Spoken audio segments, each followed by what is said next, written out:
Hi, this is Kerby Anderson. You know, each day we take on the tough issues and provide a biblical perspective to them. The topics we cover are wide-ranging: apologetics, theology, prophecy, creation and evolution, intelligent design, marriage, family, child-rearing, the millennial generation, trends in society, politics, economics, business, religious liberty, the Constitution, public policy, foreign policy, military policy, tensions in the Middle East, abortion, homosexuality, pornography, sexual ethics, media, technology, history, and America's godly heritage. We talk about anything that affects your faith, your family, or your freedom. So don't go anywhere, because Point of View starts right now.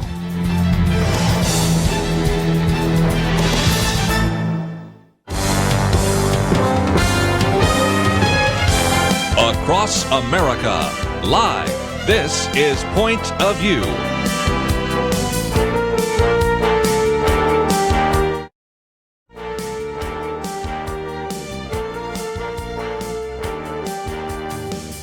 And now, Kerby Anderson. Thank you for joining me today. We're going to spend some time over the next couple of hours looking a little bit more at the Mueller Report, hearing from some individuals that have some perspective on that, as well as the media coverage. And then a little bit later, we'll get back into some other issues in the news. And in the third hour, even spend some time talking about some things affecting marriage and family. So we're going to try to cover a lot of different topics over the next couple of hours. But as we always like to do when we have an opportunity, talking with our good friend Representative Van Taylor, represents the 3rd Congressional District in the state of Texas, a graduate of Harvard College as well as Harvard Business School, and an individual that has served in the military and, of course, now is in Congress. Van Taylor, always great to have you on the program with us. Kerby, great to be back on the program. Let's talk for just a little bit about the Mueller Report. The lead story today in The Hill is Speaker Nancy Pelosi and other House Democratic leaders in your House, that is the House of Representatives, have said that they really want to focus on the legislative agenda. I think that's good news, because you and I have said before, there's so many distractions keeping us from passing appropriations and the rest. But any initial comments you might have about the Mueller Report that's now landed and actually been summarized by the Attorney General? Well, I'll just kind of make two broad comments. One is, this was an incredibly exhaustive, thorough effort on the part of the special counsel, right? So they spent $50,000 a day for 22 months, $25 million total spent. They issued 2,800 subpoenas. They had 19 attorneys, 40 FBI agents. There have been 28 congressional hearings about this. 500 witnesses were interviewed. And so without any doubt, every stone was unturned. I mean, you've got to understand the Trump campaign organization was a very small organization, one of the smaller presidential campaigns that has been run in recent memory. I mean, the number of staffers. I mean, clearly many more people were interviewed than there were actually members of staff on the Trump campaign. So clearly everything got dumped. I mean, the Mueller campaign looked for everything they could look at. All the emails, all the interviews, just everything was looked at. And during this time, you watched the mainstream media just absolutely, go apoplectic about this. Between the Washington Post, the New York Times, CNN, and MSNBC, so those 4 news outlets, they did 8,500 stories in the last 22 months. That's an average of 13 a day between those 4 news outlets.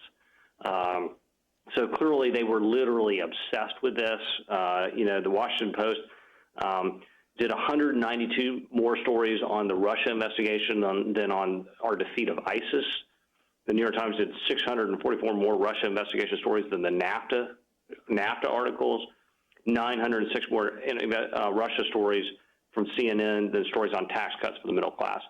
So this story has absolutely eaten up a ton of oxygen. These media outlets have been obsessed with this for the last 2 years. And at the end of the day, on Sunday, over the weekend, we find out there's nothing there. There's no collusion. There's no evidence of collusion. I mean, every stone was unturned.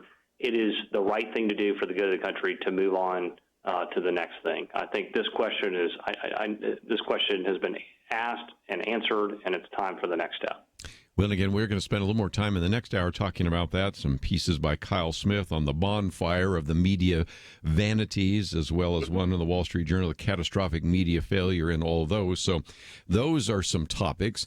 But let's get back to what maybe indeed is supposed to be the focus of the House of Representatives, and that is Nancy Pelosi and others talking about focusing on a legislative agenda. The caucus chairman, I noticed, didn't even refer to the Mueller report, so it does seem to me that maybe it's a little bit down to getting some work done there in the House of Representatives. What are your thoughts? Well, I certainly hope that that would be the case.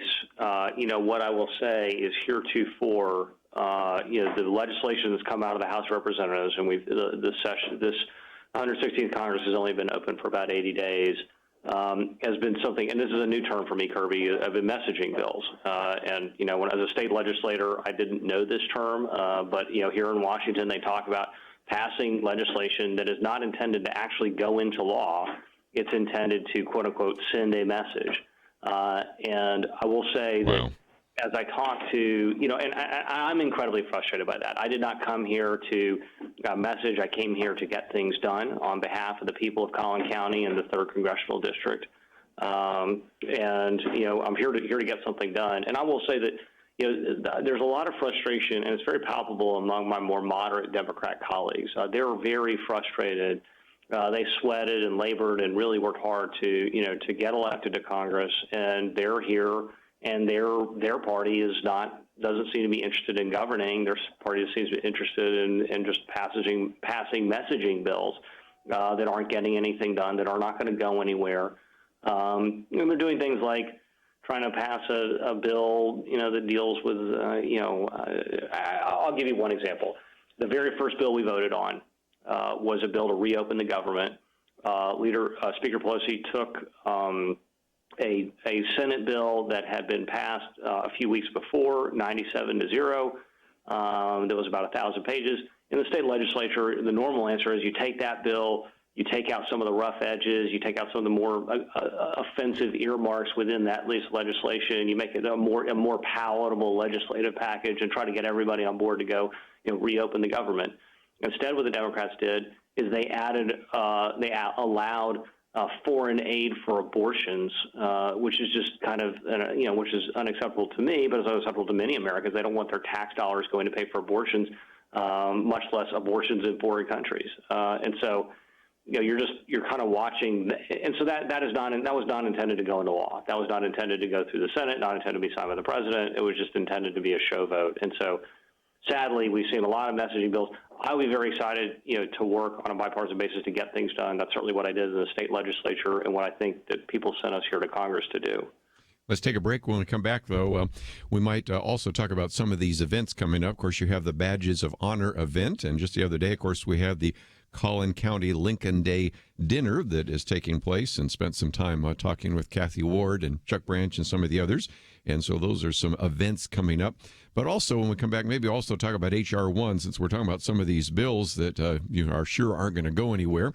That would be just another issue. And, of course, then this whole issue of health care is certainly front and center. So I do want to talk about some of those issues. So, again, if you'd like to join us, you're welcome to do so. 1-800-351-1212, or simply sit back and listen to the conversation that we'll have for a few more minutes with Representative Van Taylor. And if you find yourself saying, well, I'd like to communicate with him or like to know a little bit more about some of these issues you were talking about, we have a link, obviously, to his website. It is vantaylor.house.gov, but you don't even have to remember that. Just simply click on the link by his picture, and that will give you some information. And, of course, as you might also imagine, we have a link to his Twitter account and Facebook page, so you can follow that as well. Let's take a break, though. When we come back, we'll continue our conversation for a few more minutes. And if nothing else, a new term, messaging bills, which we talked about. And again, also some of those topics that need to be put on the table. So we're going to spend some time focusing on that for a few more minutes. And then we'll get into a little bit later, especially in this next hour, the media failure, maybe some lessons we can learn, and the reason for you to read widely and to use some discernment when you consume news. We'll take a break, come back with more right after this.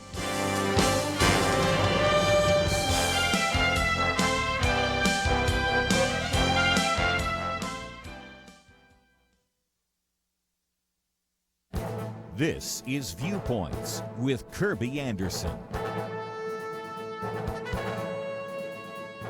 Neil Gabler, writing in The Atlantic, begins his essay with this disturbing statistic from a survey conducted by the Federal Reserve Board.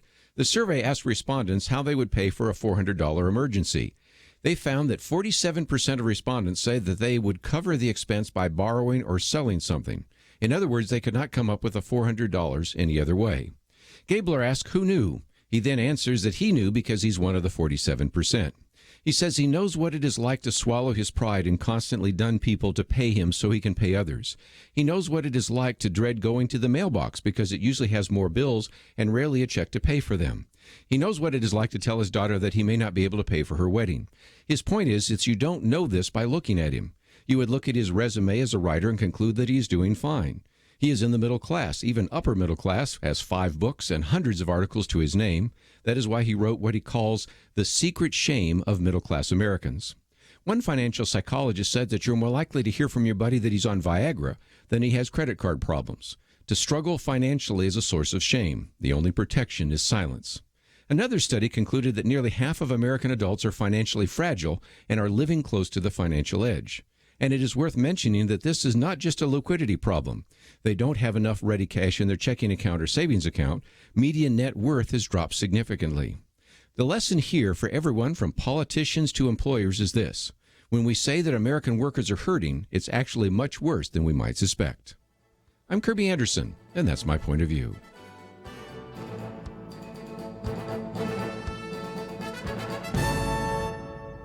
For a free copy of Kerby's booklet, A Biblical View on Socialism, go to viewpoints.info/socialism. That's viewpoints.info/socialism.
You're listening to Point of View, your listener-supported source for truth. Representative Van Taylor with us for a few more minutes. And again, if you'd like to join us, 1-800-351-1212. Going to get to some other issues this hour. And the next hour, we're going to talk a little bit about the media coverage of the Mueller Report and also hear from a couple of individuals that have some commentary on that as well. But Representative Taylor, I thought for just a minute, since you mentioned messaging bills, H.R. 1, you know that's got to be important because it's given the designation 1, was passed by the House of Representatives. Now, you know you're in difficult territory when the National Review calls it a legislative buffet of bad ideas, and at the same time, the American Civil Liberties Union, that is the ACLU, writes a letter to members of Congress urging them to vote no on the bill. So is that another example of a messaging bill that supposedly is going to help our election law? Yeah, no, it is, unfortunately. So rather, and I'll just say, Kerby, you know me, when I was in the state legislature, I passed 81 bills. Everyone had bipartisan support. The state legislature is very good about, reaching across the aisle, working together to solve real problems and get things done. And I carried the governor's ethics package for the last 2 sessions. Passed both of them unanimously out of the Texas Senate, was able to get a lot of consensus about getting things done there. And so when I read that, the Democrats' first bill is going to be an ethics bill, I said, oh, great, that's something I know something about. I've got some ideas on it. Yes. And was really kind of horrified to see, there were many provisions that it was a 600 or 700 page bill, but I'll take your eyes to 2 things. One was it called for taxpayer funding of elections. I mean, it literally poured billions of dollars of taxpayer dollars into the coffers of politicians. And that's just something that it's really really does not sit well with me. I don't think it sits well with many other citizens to think that their dollars are going to go to protect incumbents and make it harder to, a lot of people want term limits. They want politicians to serve less time, not more time, and giving taxpayer money to politicians, particularly sitting politicians, makes it more likely that they're reelected and not less likely. And another thing it does, that I would sort of point your eyes to is time now. The FEC, the Federal Elections Commission, is supposed to be a neutral body, supposed to be equal in its partisan makeup, but the legislation made it intentionally partisan, meaning that one party would control the FEC depending on who was in the White House, and it's just sort of staggering to me that they would do that. I mean, you want judicial bodies, whether it's the Supreme Court or the JP Court, or in this case the Federal Elections Commission, maybe more than anything the Federal Elections Commission, to be nonpartisan. I think it undermines its authority to fairly adjudicate if it's saying, well, that was a Republican FEC that did this to me, or that was a Democrat FEC that did this to me, or did that. And it would always be the first line in any news story of anything it did, even if it was exactly following the law, doing what it had done for years. Oh, well, now it's a partisan thing. It's not a fairness thing. And so those are some of the things were just deeply flawed reform and deeply flawed. And I mean, so much so that literally I don't think any Republicans voted for it. And so whereas in Texas, you do an ethics package that everybody votes for and can get behind. Here in Washington, they do a messaging bill that literally no Republican can get behind. I mean, it's totally partisan with no intention of having it go into law, right? I mean, if you want to go into law, anything that you want to have go into law that comes out of the U.S. House of Representatives needs to have 300 or 400 votes because it's got to get out of the U.S. Senate. It's got to have a majority vote there. It's got to be signed by the president. And so something that, is a strictly partisan piece of legislation like H.R. 1 has no chance and is strictly a messaging bill. And so many of the ideas were so bad that, as you pointed out, even groups like the ACLU said this is a restriction on freedom of speech, which is a whole nother problem with that particular piece of legislation. Yes. And again, I've got a piece coming out later this week, a commentary, just in case you would like to know more about it. But, of course, it's going nowhere. It was called For the People Act, but a lot of people called it For the Politicians Act. And, of course, you address that. And, of course, then the other part of making the Federal Elections Commission partisan, not to mention the disclosure of individuals that may have donated to an organization that then does something political and it exposes them to harassment and intimidation. There are just a lot of problems with it, but it's a good illustration of exactly the point you were making. But for just a few minutes, I thought we might talk about some of these events. One of those for our military people that I know is coming up, isn't it, April 12th, in which you're doing what's called a Badges of Honor event. And I wanted to give some highlight to that again, if we might. And so I have to. I'm going to just put this disclaimer out here first and foremost. This is for the people of the 3rd Congressional District. So if you live in the 3rd Congressional District, which is wholly contained within Collin County, and you can go to www.vantaylor.house.gov to see if you're in the 3rd District. We're doing a 10 a.m. to 3 p.m. in my Plano office, which is in Tennyson, right off the tollway. And we're going to help veterans who did not get a particular award, whether it may have been a Bronze Star, it may have been a shooting badge, whatever the award may have been. We will try to help you get that award. And we've had some great results in the past. Congressman Sam Johnson, my predecessor, had these, and they were very successful. And so we're just continuing on that tradition of trying to serve those who served us in harm's way. So. And we ask that people bring a copy of their DD-214, and if you're in the military, that's your end of service form, and bring all the documentation that you think you need, and we'll try to help you get that together and work on it. But again, want to encourage people who live in the 3rd District to come to that. It has happened in the past where people have driven many hours, unfortunately, to show up, and well, your congressman is somewhere else, not in Plano, So anyway, so for the people of the 3rd District, that is an event that we have and is very meaningful for that individual who, earned an award, but for whatever reason, they were shuffling them out quickly and just didn't quite make it into their their end of service, their enlisted record, their ERB, as we say in the Marines, their enlisted record book, or get on their DD-214. Well, I just think it's a wonderful opportunity. And something else happened in Collin County, but I think you can come if you're not in Collin County, and that's the Lincoln Day dinner, which is this weekend.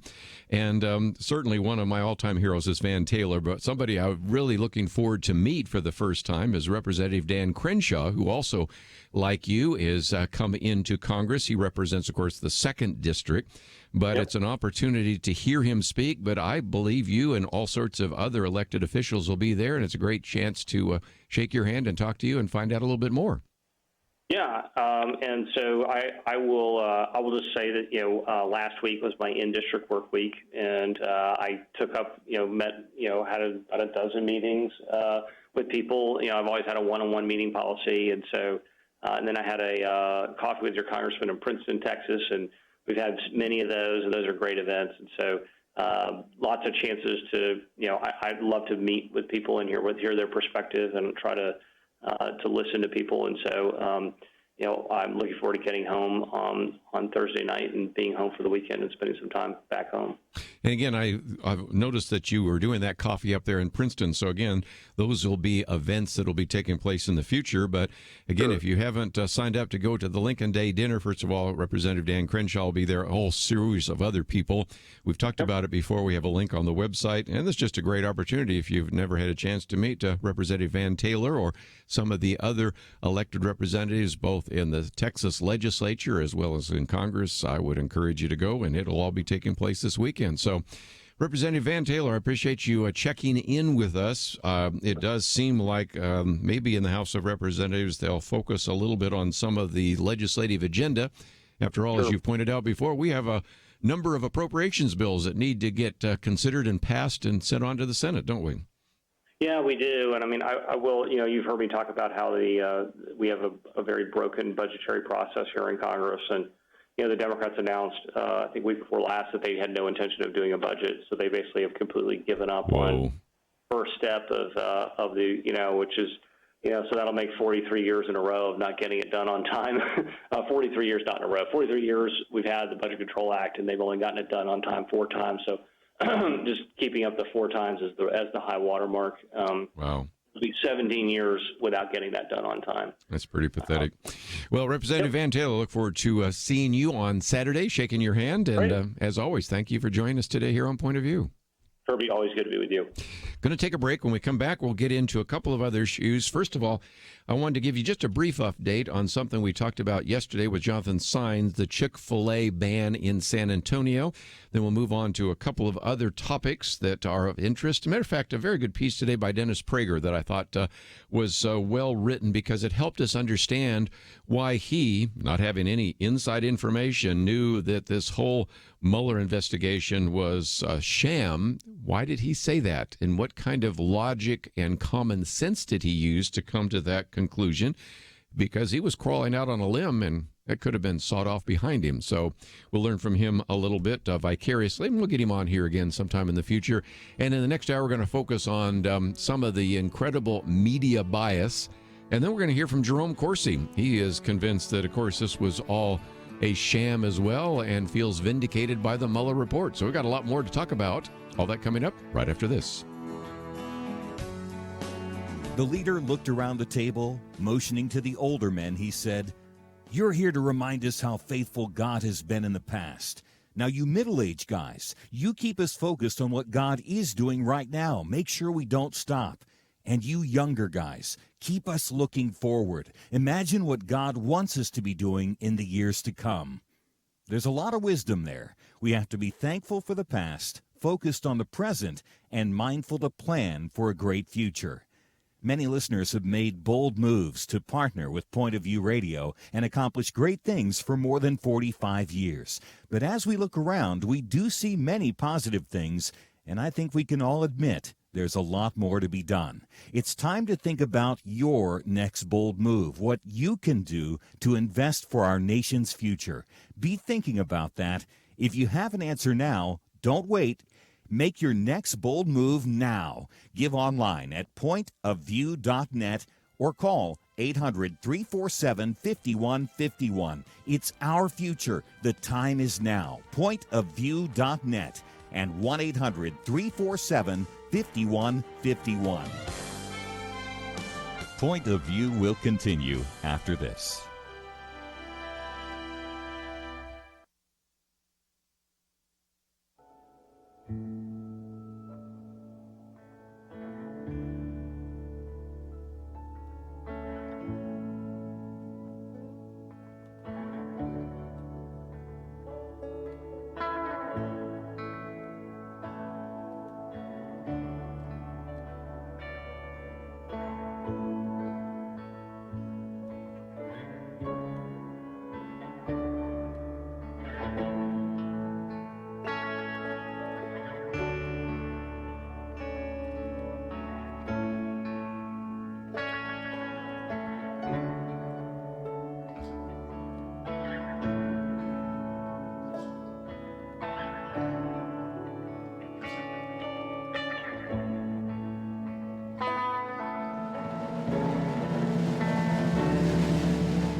You are listening to Point of View.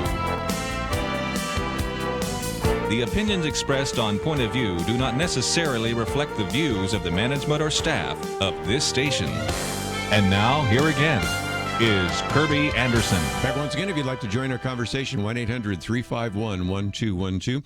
If you were listening yesterday, maybe you heard us talk a little bit about the Chick-fil-A situation in San Antonio. I love how this article puts it. Wayfarers passing through the San Antonio International Airport will be out of luck if they're craving a Chick-fil-A chicken or waffle fries, because the city council has banned the chicken-centric chain from opening up a store in the air hub due to the company's alleged, and I love how this goes, legacy of anti-LGBTQ behavior. That's when they rejected the inclusion of Chick-fil-A from the new Food, Beverage, and Retail Prime Concessions Agreement for the airport. The 7-year contract for concession management at the terminal is expected to create $2 million in revenue for the Texas city. The motion passed gave the green light to food shops, but not to Chick-fil-A. So there's where we are on that particular issue. And again, the argument came from one of the members of the council saying that we wanted championing equality and inclusion. And I always love this because this is one of the statements he made later about everyone has a place here and everyone should feel welcome when they walk through our airport. I don't know anybody that walks by Chick-fil-A and doesn't feel welcome. As a matter of fact, I know a lot of people that might not necessarily even agree with some of the statements being made by the Truitt family, who nevertheless don't mind getting in line. And the lines, whenever you go by a Chick-fil-A at an airport, are always very, very long. But nevertheless, that was a good example of, again, the bias that we're going to have that actually will hurt the city. Because I will guarantee you there are probably more people that will buy a Chick-fil-A sandwich than will go to, what were some of the other ones they were going to put in there? Smoke Shack and local coffee. Oh, yeah, that's really going to be just a great revenue for them. And as I pointed out before, this is not the first time we've seen something like this at an airport. Now, of course, you've had some cities that have said we don't want a Chick-fil-A. Even New York City complained about Chick-fil-A having not only a one-story, but it actually is a two-story restaurant, which is just wall-to-wall people all the time. But in Denver, and the airports are oftentimes controlled by the city council. So that's why you have this happening there and maybe not in other venues around the country.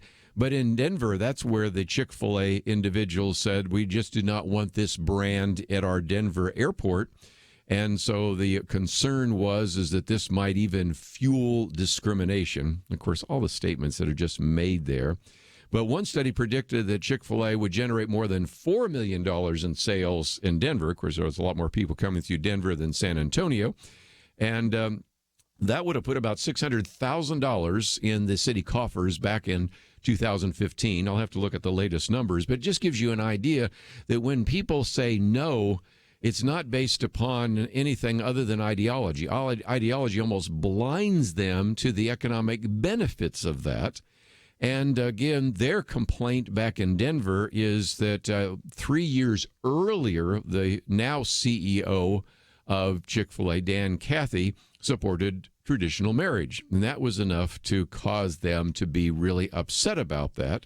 But as I pointed out, it did not last because some of the attorneys from Denver, these were the Denver city attorneys, in a closed-door meeting warned that barring a business on the basis of political prejudice could result in a First Amendment lawsuit they would most likely lose.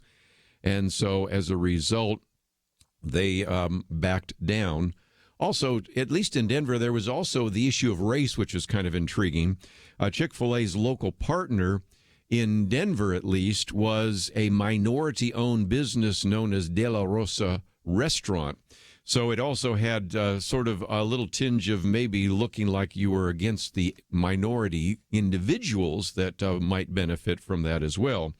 But anyway, there's where we find ourselves at the moment. And, of course, I appreciate the response that I saw from Chick-fil-A because they, first of all, said, this is the first we've heard about this. We didn't know that we were going to get dinged in the first place. Second of all, it wasn't until we saw this press release from this very visible LGBT city council person that we even knew it took place. And again, when they say that everyone should feel comfortable, I love their response. Everybody is and should feel welcome at Chick-fil-A. We have a fundamental code of conduct at Chick-fil-A. Do unto others as you would have them do unto you. And, of course, they reminded everybody that they serve 140,000 people every single day without regard to race, gender, ethnicity, sexual orientation, or gender identity. So we'll see where this goes. I think maybe cooler heads will prevail. Maybe. I don't know. We'll see where that goes. Julian Castro, by the way, individual running for the presidency and from San Antonio. It will be interesting to see what his comments are, because that certainly is in his backyard. But, of course, as I've also pointed out, we have a bill that Bill Zedler, Representative Bill Zedler, has put forward, and it is being debated. It's called HB 1035, the Free to Believe Act, which would ensure that government cannot punish individuals, at least in the state of Texas, religious groups, businesses, counselors, medical providers, wedding vendors, or state employees for their sincerely held beliefs. So we will follow what happens with the Chick-fil-A situation, but I just thought I'd mention that again. And if we see some movement on that legislation or some other issues that are taking place, we'll give you an update on that, on the Chick-fil-A situation in San Antonio. Let's, if we can, move on to some other topics. I mentioned this just a minute ago. Dennis Prager has been on the program with us occasionally. I certainly appreciate his Prager videos, and disclaimer, I have actually supported and sent money to support the Prager videos, so obviously I think very highly of some of the things that he and his organization have done. I have a lot of Dennis Prager books, but he also, in this column that came out this morning, reminded us that he has for some time concluded that this charge that the Trump campaign colluded with the Russian government was a lie. And he said, I regularly acknowledge that I was putting my credibility on the line by stating that it was all a hoax. But how did I know that, he asked. After all, I wasn't privy to any confidential intelligence. So, Dennis Prager says this. One answer is I use common sense. The Trump-Russia collusion charge and the Donald Trump is an agent of the Kremlin charge struck me and tens of millions of other Americans as absurd. Vladimir Putin's influence on the 2016 election was negligible, and as President Trump has been harder on Russia in supporting Ukraine's anti-Russian government, in fighting Syria's pro-Russian government, and in confronting Iran's pro-Russian regime than Barack Obama was. But the biggest reason I never believed the Russian collusion charge was that it was a charge that emanated from the left. He says the left lies about everything. He says truth is a liberal value and truth is a conservative value, but it's never been a left-wing value. He makes a distinction, and I now agree with that in some respects, conservatives and liberals who believe in truth and believe in rational discussion and believe that even though I may disagree with you, I support your right to say that, are different than the left. And the left say you don't have a right to say that. And if anything, he says people on the left say whatever advances their immediate agenda. Power is their moral lodestar. Therefore, truth is always subservient to it, he says. The left wanted to undo the 2016 presidential election from the day Trump won. So they made up the Russian collusion story, he says. This was obvious to every conservative except for never-Trumpers, who with regard to Trump have been indistinguishable from the left and were therefore as prepared as any leftist to believe the Trump-Russian collusion tale. We conservatives knew that A, the left wanted to invalidate the election, and B, the left lies when it is in their interest to do so. So we knew the collusion charge was a fabrication. We also suspected that the collusion hoax may well have been an effort to divert attention from the real crimes here. American intelligence agencies being used to spy on a presidential candidate for the first time in American history, getting Hillary Clinton off the hook for her illegal use of a private server while Secretary of State, her use of that office to enrich herself and her husband, and her destruction of the evidence once her hidden emails were subpoenaed. And so the point he makes is if you always doubt a leftist claim, you will almost always be closer to the truth. He said, I employed that rule in concluding the collusion story was a fraud, and it served me well. Now, again, he's going to, in just a minute, get into another issue, which we'll talk about, and I'll do that after the break, because he's found that sometimes if you start from the assumption that when somebody who is very definitely a leftist progressive says something that they may be lying, you sort of go to the opposite. And you can remember even sitcoms where individuals, for example, were always making the wrong mistake, and then they became successful by doing just the opposite of what they've been doing all those years. The Jerry Seinfeld story, of course, is one example of that, one of the characters there doing that. And I think he's using that same kind of methodology as we move from the Russian collusion story to what's happening on college campus. We'll talk about that right after this.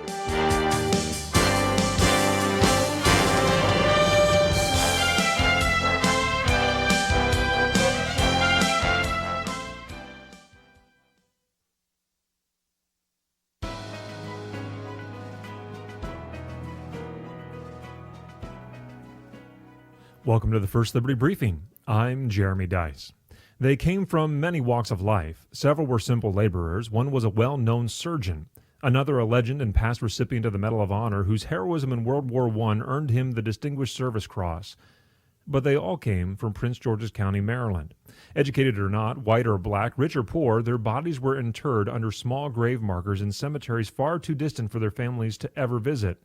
In 1925, the local post of the American Legion erected the Bladensburg World War I Veterans Memorial to honor 49 men from the county who gave their lives serving the U.S. Armed Forces during World War I. The Fourth Circuit determined the cross-shaped memorial is unconstitutional. First Liberty Institute and our network attorneys at the international law firm of Jones Day appealed that decision to the U.S. Supreme Court. By June, we should have a decision. I think the Gold Star mothers who designed the Bladensburg Memorial in 1919 would be pleased. They chose the shape of the memorial to recall the crosses marking the countless American graves on the Western Front of that war. Surely the Constitution permits Gold Star mothers to erect a simple memorial that mirrors those that mark the graves of their sons buried on the battlefields of Europe. To learn how First Liberty is protecting religious liberty for all Americans, visit firstliberty.org. Hi, I'm Kelly Shackelford, President and Chief Counsel of First Liberty Institute.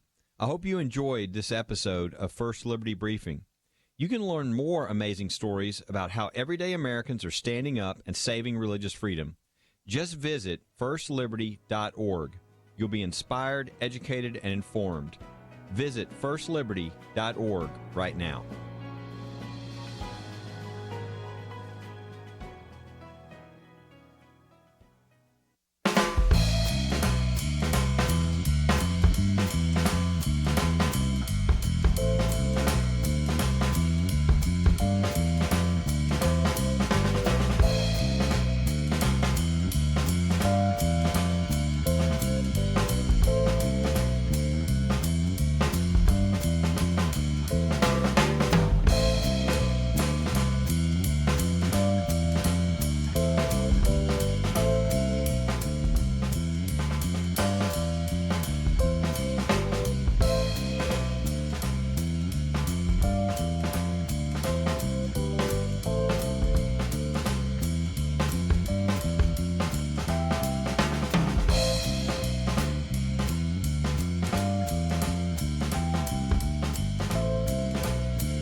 Now, back to Point of View, your listener-supported source for truth. Back for a few more minutes. Again, just reading for a piece from Dennis Prager for a minute, and then we'll get into some other topics in the next hour.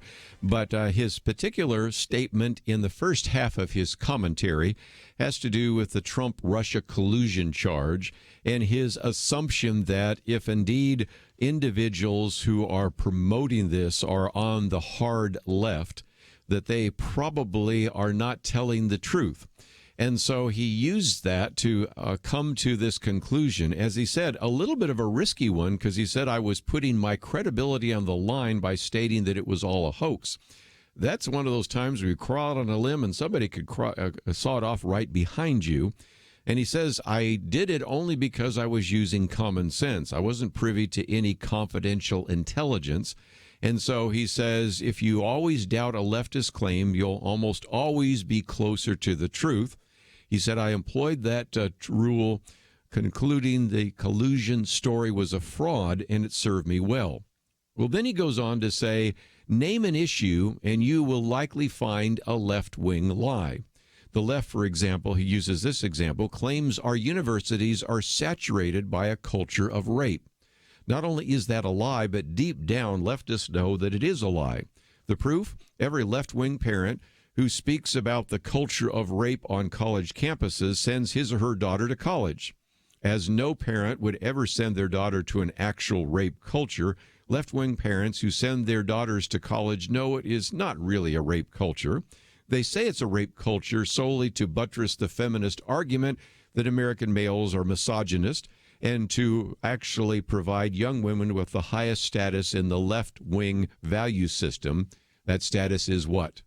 Victim. He goes on to say, although I haven't been a student or taught at a university in many decades, that's how I knew American colleges were not rape cultures. I knew it because the left said that they were. Again, just assume the left is lying and you'll be close to arriving at the truth. How do I know there are only two sexes? Well, the most obvious reason is, again, common sense. But the second most powerful reason is the left denies that there are only two sexes and claims that there's no such thing as sex, only subjective gender.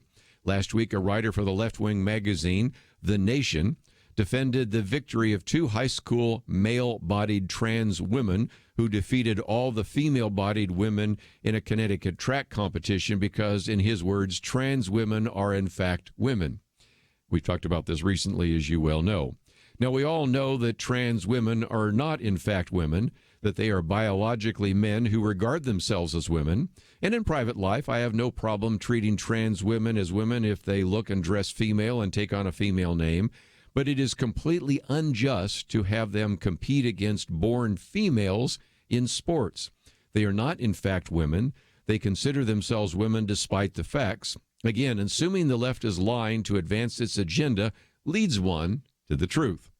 Finally, when the left tells us that the Earth has 12 years left because of global warming, I assume that they are not telling the truth.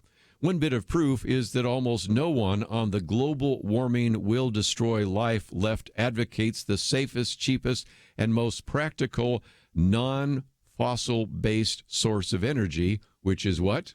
Nuclear power. If they really believe life was existentially threatened by fossil-based fuel, they would be building nuclear reactors as fast as they could make them. One reason I haven't believed man-made global warming will destroy the Earth is that the left does.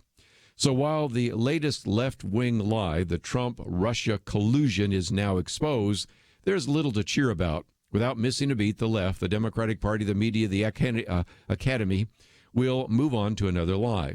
And there'll be no soul-searching on the part of the media or the rest of the left. Why won't there be? Because no leftist acknowledges the collusion story was a lie. Truth has always been a left-wing value, has never been a left-wing value, I should say. Like gender, it's whatever you want it to be. So if nothing else, he, of course, starts out by talking about the Russia-Trump collusion story as a hoax, but then takes us through a variety of other things that we have talked about here on Point of View. Just before we take a break, let me just mention that one of the conversations I had this hour with Representative Van Taylor was the bill that actually did pass the House of Representatives, and it may be one of those, if you will, message bills, but nevertheless, it's something to, I think, illustrate that even when you see meaningful action being taken by the House of Representatives, nothing's going to come of it. And that's because this particular bill was supposed to be the signature piece of legislation. Why do I say that? H.R. 1. When you give it the number one, oftentimes these are the most significant bills. This is the, if you will, I want to stake our credibility as the incoming members of the House of Representatives, incoming Republicans, now in this case, incoming Democrats. And yet, again, as we pointed out briefly, and I point out later this week in a commentary that's already been recorded and will be available in your inbox if you'd like to obtain it. It was referred to, as I said, by the National Review as a legislative buffet of bad ideas. If you go to one of the libertarian groups, the Institute for Free Speech, they called it the For the Politicians Act. It was supposed to be called For the People Act, but anyway, H.R. 1 and For the People Act was really For the Politicians Act, because as you heard Representative Van Taylor remind us, it really was just going to guarantee the reelection of incumbents. And then even the American Civil Liberties Union wrote a letter to the members of Congress saying you should defeat this bill. And when you have such a diverse group of individuals, I think you can pretty much conclude that it didn't have even a slightest chance of being seriously considered in the United States Senate. One of the concerns that I raised, and interesting enough, the ACLU raised as well, is this issue of financial disclosure. I think financial disclosure is important. You can go online and determine sometimes who has supported various candidates, but this one, at a time when we're seeing that citizens have been harassed, sometimes intimidated when they supported like a marriage amendment. That happened in California. Sometimes they were even having people boycott their business all because of that. There was a concern that even the ACLU pointed out that if an organization that you supported decided later to even get involved politically or even mention a politician's name, that would then expose you as a political donor. And thus, they said that it was unfair to hold donors responsible for every communication in which an organization engages. And, of course, the other one that Representative Van Taylor pointed out is that this would have turned the Federal Elections Commission, which is supposed to be bipartisan and nonpartisan, instead under partisan control. And, of course, it also would have stripped the ability of states to draw their congressional districts. And I still say, you may not like some of the gerrymandering and all the rest, but the reality is states probably have a better understanding of the different cultures and the different priorities within a state than some unelected bureaucrat in Washington, D.C. So that is a commentary that is coming out. And if you have not received my Viewpoints commentaries, I would certainly encourage you to go to our website and simply go to click on one of the Viewpoints sections there. And then when you do so, there's a little place there where it says never miss a Viewpoint, sign up here. Used to be we had a little red button there that made it easy to sign up, but now you'll have to click on through the Viewpoints to actually sign up. But I would encourage you to do so because my commentary arrives free of charge in your inbox Monday through Friday. It arrives in Saturday, Penedexter's commentary. So again, some of those resources are available to you. And we'll continue to look at some of the things happening both in the Texas legislature, as we do this hour, and even in Congress, as we did with Van Taylor and as we will in the next hour. If you'd like some more information about some of the things we've been talking about, visit the website, pointofview.net. As I mentioned yesterday, you might want to go to some of the material from txvalues.org. If you want to express your opinion about Chick-fil-A and the San Antonio Airport, that's available there as well. Let's take a break. When we come back, we have a lot to cover right here on Point of View. Why should you become a partner with Point of View Radio? Because for decades, this team has made a significant difference in lives and communities across the nation. Because America is dying for lack of biblical wisdom about life and culture. You should give because your gift will make possible cutting-edge information on issues that matter, information you won't hear anywhere else. Why? Because your gift will change lives, because you'll influence our culture with biblical truth, and because you can make a difference for the future. Our nation needs a truth team very badly. Support Point of View Radio today at pointofview.net. Click on Join the Truth Team and choose your level of support. Pointofview.net or call 800-347-5151, 800-347-5151, or mail that first donation to Point of View, Box 30, Dallas, Texas 75221. Box 30, Dallas 75221. Point of View will continue after this.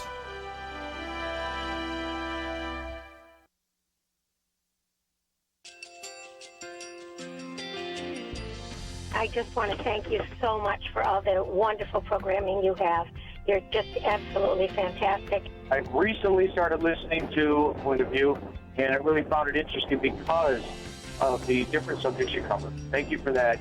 I really appreciate everything that you do in keeping us informed. Thank you, Kerby, for everything that you have been doing. I appreciate all the work that you're doing, advocating for the Word of God.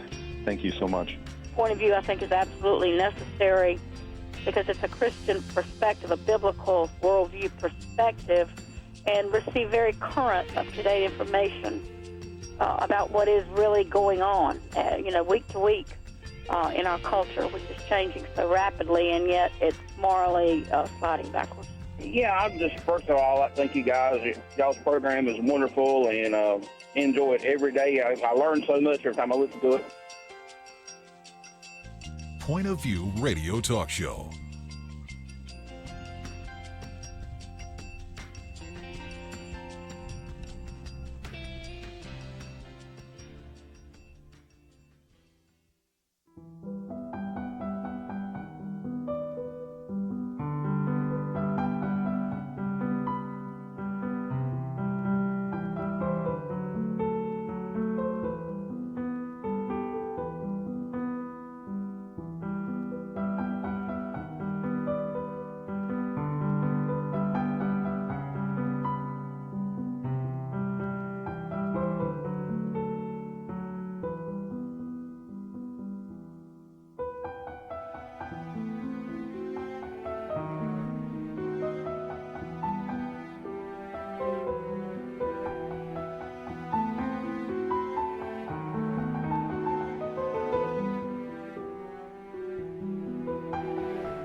Hi, this is Kerby Anderson. You know, each day we take on the tough issues and provide a biblical perspective to them. The topics we cover are wide-ranging. Apologetics, theology, prophecy, creation and evolution, intelligent design, marriage, family, child-rearing, the millennial generation, friends and society, politics, economics, business, religious liberty, the Constitution, public policy, foreign policy, military policy, tensions in the Middle East, abortion, homosexuality, pornography, sexual ethics, media, technology, history, and America's godly heritage. We talk about anything that affects your faith, your family, or your freedom.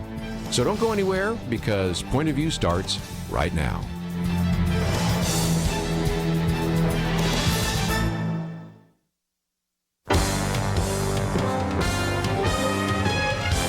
Across America, live. This is Point of View.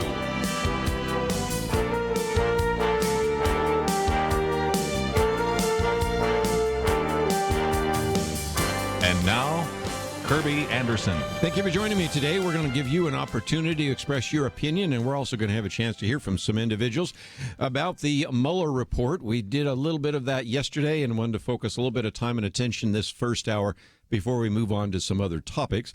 Gary Bauer put it this way with the Mueller Report in. Of course, there's no conspiracy between the Trump campaign and Russia, no collusion and those kinds of things. But at the same time, there are probably going to be a little bit of follow-up. The lead story today on The Hill is where Nancy Pelosi said, we're going to move to our legislative agenda, but I don't think everybody's going to follow suit with that. There are going to be some attempts to ask more questions, and I like what Gary Bauer says, because if indeed they want to bring the Attorney General Barr before them, this will be interesting, because he says, I don't know what Attorney General Barr thinks, but I suspect he has no qualms when it comes to testifying before Congress about the decisions he has made. If Representatives Nadler and Schiff think they are going to get the best of Bill Barr and somehow reverse the conclusions of the Mueller investigation, they're in for a second round of disappointment. Meanwhile, he says, the left had better brace itself. We're still waiting for the Justice Department Inspector General Michael Horowitz to release the findings of a second report on the FBI's abuse of the FISA warrants and its spying on the Trump campaign. The Mueller Report, of course, has been kind of a victory for people around the president, but of course there are still many other issues at stake. And of course, as he said, there will be maybe a follow-up investigations of Brennan, Clapper, Comey, Lynch, McCabe, and a variety of other individuals. So we'll see where that takes us. But I thought for just a minute we might focus, before we get to Jerome Corsi, who'll be with us at the bottom of the hour, and by the way, has said that the Mueller Report has vindicated him. So I want to hear his comments and even get a little bit of some of the comments that appeared in his book, Silent No More, How I Became a Political Prisoner of Mueller's Witch Hunt. So you know kind of where he stands on those issues. But we'll talk about that with him in just a minute. But I did post a couple of articles that maybe just illustrate that there might be a hit that some of these media outlets will take because they're of such an extreme amount of reporting. And so to put some of this in perspective, I went back and looked at some of these charts. I'll hold this one up for anybody watching online. When you ask people, do you trust the media, that's really a very unsatisfying question. Back even in 1976, after Watergate, 72% of Americans said they trusted the media. But back then, it was kind of local media. It was Walter Cronkite. It was John Chancellor. It was Harry Reasoner. It was just the big three news outlets. But, you know, when you come up to 2019, a little different. 2016 was 32%. I think it's below that right now. I can't find those numbers. But this chart reminds us that if you ask about specific news organizations, the one that people trust the most, that has the highest percentage, Wall Street Journal, which kind of was a bit of a surprise to me, but if nothing else, I think illustrates the fact that when you actually put together respected news pages with conservative editorial pages, that seems to be kind of the magic formula. Then you see some of the news outlets like ABC, CBS, BBC, NBC, Forbes, and of course some of those.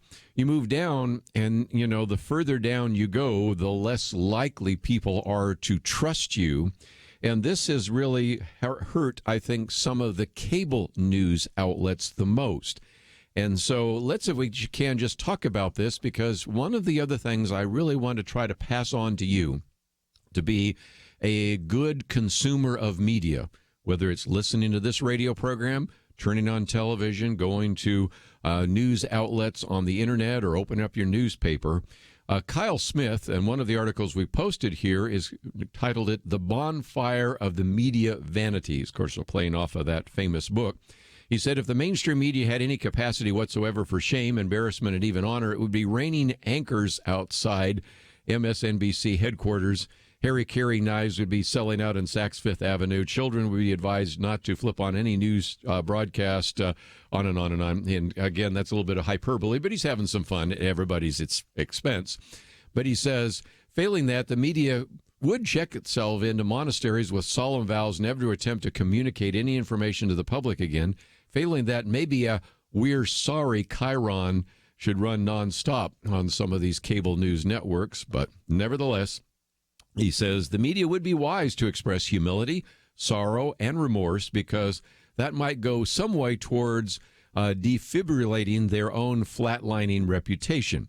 The more you have this kind of hysterical statement, which then turns out not to be the case.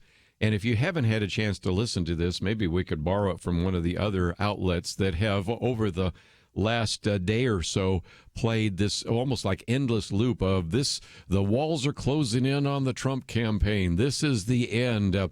Trump is about ready to resign. This is the bombshell revelation. Of course, all of it turned out to be nothing.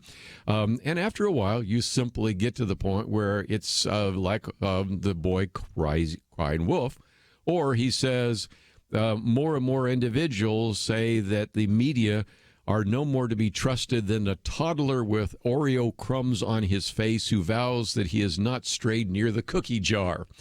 He's having a lot of fun with this. But again, over the last 2 years, half of Americans say their trust in the media has decreased, while only 8% report increasing trust.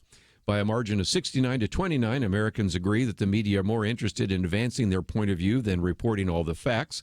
3/5 agree that the media covers matters in order to delegitimize the views held by President Trump and his supporters. 60% of independents and 93% of Republicans agreed with that last item. The media has become kind of an amen chorus of liberals chanting liberal refrains to liberals. The signature phrase of our moment is fake news. The Hindenburg of fake news just went up in flames. And he points out that every major news outlet, from CNN to the New York Times, loves to use the phrase conspiracy theory to label some notion crazy, regardless of whether it is actually a conspiracy theory. These and other news outlets just spent 2 years peddling a conspiracy theory that the blunderers inside of the Trump presidential campaign somehow pulled off an illegal collusion scheme with the Russians to sway the outcome of a 2016 election. This theory was never anything but far-fetched, given what we know. It was mainly driven by disbelief that Trump could have been elected without cheating. Starting with a conclusion they fully wish for, the media reasoned backwards. An orgy of speculation, wish-casting, wing-nuttery, reaching the apotheosis of the absurd story that what if Trump had been a Russian asset since 1987? Well, yes, what if he is a time traveler from the 23rd century, or a hologram, or 3 little kids standing on each other's shoulders? It used to be easier to distinguish political journalists from science fiction novelists. I'll take a break. When I come back, though, I want to pick up that one, and then also a piece that appeared in the Wall Street Journal, The Catastrophic Media Failure. And if there's any lesson to be learned from these 2 years of the hue and cry and hyperbole and bombshell announcements, it's you really need to take some of the things you see, read, and hear with a grain of salt, maybe a whole bag of salt, and discernment is highly recommended. Let's take a break. We'll continue our conversation right after this.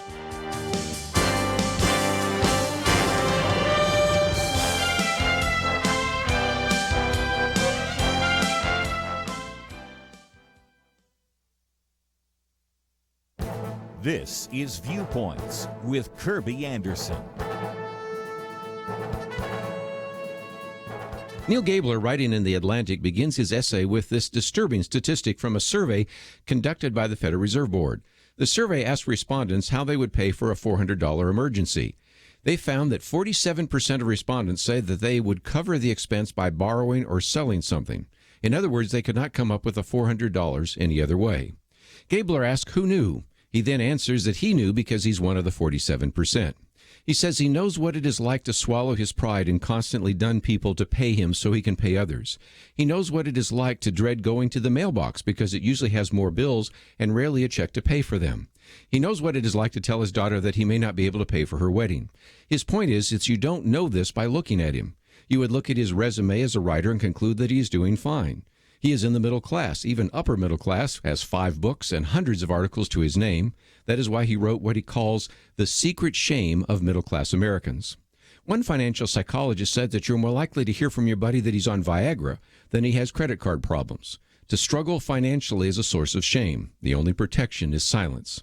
Another study concluded that nearly half of American adults are financially fragile and are living close to the financial edge. And it is worth mentioning that this is not just a liquidity problem. They don't have enough ready cash in their checking account or savings account. Median net worth has dropped significantly. The lesson here for everyone from politicians to employers is this. When we say that American workers are hurting, it's actually much worse than we might suspect. I'm Kerby Anderson, and that's my point of view.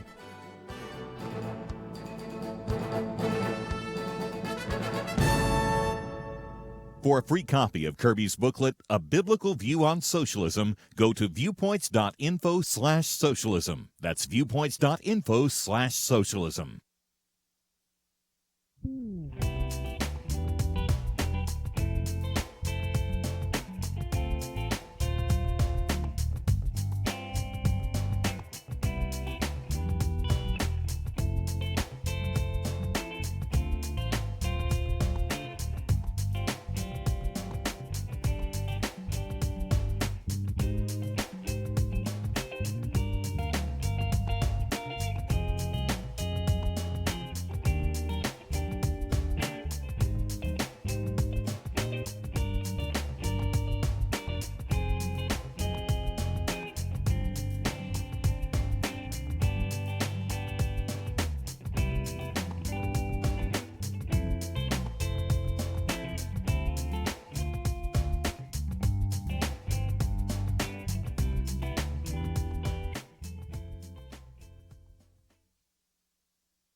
You're listening to Point of View, your listener-supported source for truth. Back once again, if you'd like to join our conversation, 1-800-351-1212. A little bit later this hour, we're going to be talking with Jerome Corsi and his experience about how he felt like he became a political prisoner of some of the investigation by Robert Mueller, so we'll get into that.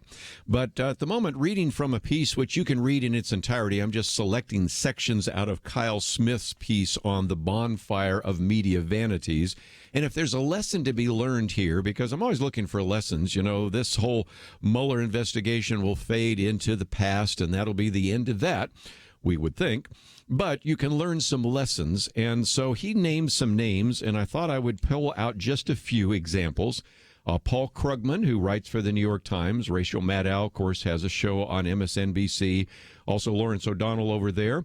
Then we'll go to CNN, and that'd be Chris Cuomo and Brian Stelter. That would probably be enough to give you the illustration. Then I want to move on to a piece by Sean Davis that appeared in the Wall Street Journal, The Catastrophic Media Failure. Okay, Paul Krugman kind of gave away the game, he says, on the eve of the 2016 election when he wrote, this was, in fact, a rigged election, even cited the Jim Crow policies that had been used in the past to suppress minority voters. And so as a result, began to suggest that maybe there is some kind of collusion. And that, of course, gave the opportunity for it to take off. 2 months before that, of course, a front page column urged reporters to move closer than they had to being oppositional to Donald Trump. Remember when they started talking about, you know, we can't actually be objective. We need to simply go there as well.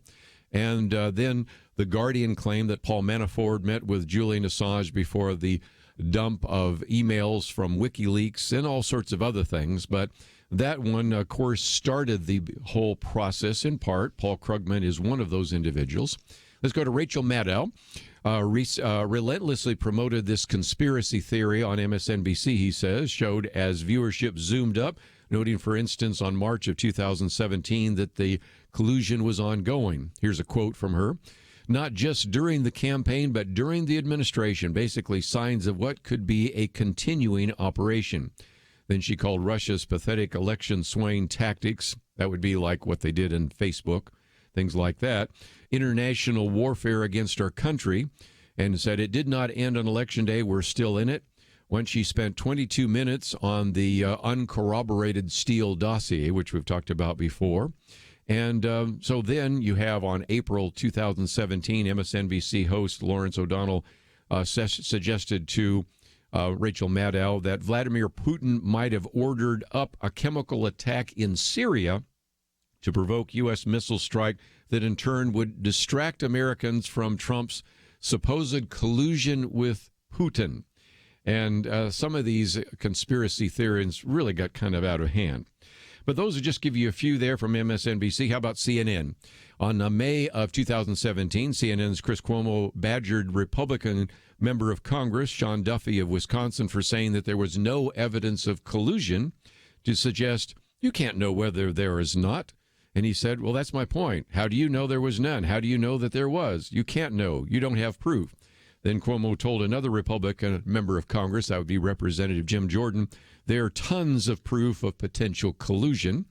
And then CNN's Brian Stelter, I quoted from him yesterday, said last February, there is certainly evidence of a willingness to collude. I think there's lots of analysts like Jeffrey Toobin who would say, yes, there was clearly some collusion. It's a matter of how much. There's a lot we don't know about the social media efforts. And you can read for yourself the rest of that, but it's just a very, I think, helpful warning from Kyle Smith that a lot of things were said that proved not to be true. Now let me, if I can, go to Sean Davis real quickly, because he actually points out the fact that, you know, during Robert Mueller's investigation, there are questions that still abound, not about the collusion issue, but who managed and how so many individuals, which he even refers to as the leading lights of journalism, managed to get the story so wrong for so long. And he says there wasn't merely an error here or there. America's blue chip journalist, he says, botched the entire story, from its birth during the presidential campaign to its final breath on Sunday, and they never stopped congratulating themselves for it. This is something a lot of people on Facebook have brought up. Last year, the New York Times and the Washington Post shared a Pulitzer Prize for deeply sourced, relentlessly reported coverage in the public interest that dramatically furthered the nation's understanding of Russian interference in the 2016 presidential election and its connections to the Trump campaign. A lot of people have said, should they now hand back their Pulitzer Prize? So I thought that was kind of interesting. And if you're out on Facebook right now, you've probably seen some of the memes people have been having with that one as well. But again, all this was based on a theory, he says, that the President of the United States was a Russian asset produced by a retired foreign spy whose work was funded by the Democratic National Committee, Hillary's campaign. An unbiased observer would have taken the theory's partisan province as a red flag, but most political journalists saw nothing but green lights. No unverified rumor was too salacious. No anonymous tip was too outlandish to print. From CNN to the New York Times to the Washington Post, from esteemed and experienced reporters to opinion writers and bloggers, everyone wanted to have a share of the Trump treason beat. What good is the 21st century Watergate if you don't at least make an effort to cast yourself as the fearless journalist risking it all who got that one big tip that brought down a president? And he says not only did the press fail to destroy Donald Trump's presidency, it provided lots of evidence for his repeated charge of fake news. One of those that I want to get to, which shall be a great setup for our interview with Jerome Corsi, is CNN. In this paragraph, he says the network, that is CNN, reported in December of 2017 that Donald Trump Jr. received special email access to stolen documents before the public release by WikiLeaks, an accusation that, if true, could have proven the president's inner circle was colluding with Russian hackers intent on taking down Hillary Clinton. But it turns out that the most trusted name in news, that would be CNN, misreported the dates on the unsolicited emails to the president's son.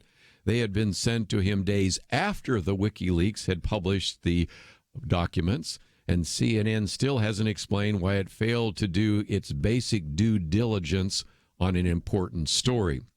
This goes through a variety of other stories there as well.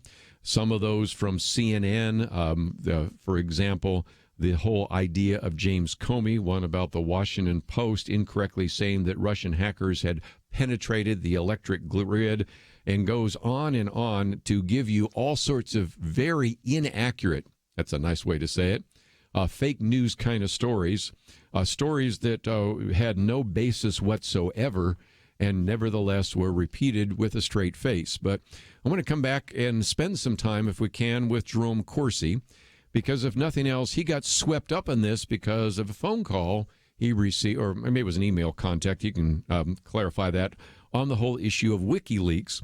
And so that's why he eventually produced a book, and we have some links to it if you'd like to read it in its entirety, Silent No More, How I Became a Political Prisoner of Mueller's Witch Hunt. And so we have a link to one of his articles. We have a link, of course, to the ebook if you'd like to get it. And we also have a link to the video press conference that took place as well.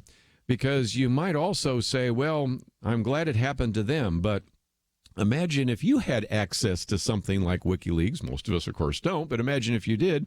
All of a sudden, you find yourself not even at the core of any of this, being swept up in this investigation, which, of course, has taken more than 2 years and resulted in all sorts of subpoenas and other kinds of things. So we're going to spend a little bit of time today talking about that, because Jerome Corsi says, I feel vindicated since I rejected Robert Mueller's plea deal because I felt it was fraudulent. And, of course, you have heard his name before on this program, individual that holds a Ph.D. from Harvard University and an individual that has been writing on things like World Net Daily.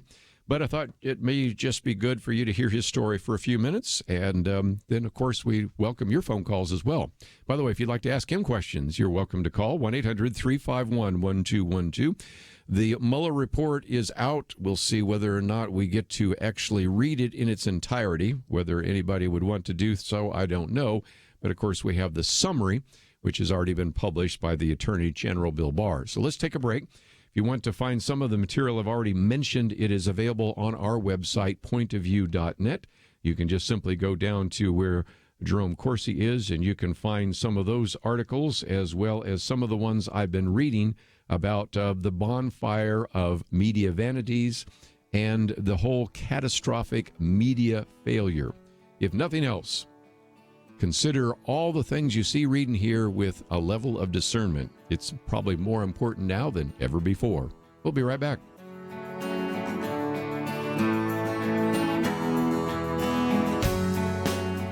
It's amazing but true. When it comes to one of America's biggest household expenditures, healthcare, a lot of people think they've got no choice. People are used to thinking we have to do it this way, but they don't. Yes, you have the freedom to choose an alternative with your healthcare. It's MediShare, and it costs way less than the alternatives. The typical family saves $500 a month, not a year, a month. And if you're single, this can save you a lot too. And let's face it, a big reason MediShare is 400,000 people strong, it just works. They've shared over $3 billion in medical bills, so they can help share your needs too. Joining MediShare for so many people is one of those things that makes you say, why didn't I do this before? So yes, the time has come for something better. Look into joining MediShare and see why so many people are opting out of the old way and into the new. Why not look into this? Just call 855-90-BIBLE. That's 855-90-BIBLE. 855-90-BIBLE. It takes a team to win. Be part of Point of View's Truth Team and bring truth and healing to America. Go to pointofview.net/team, pointofview.net/team, and 800-347-5151. Point of View will continue after this.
You are listening to Point of View.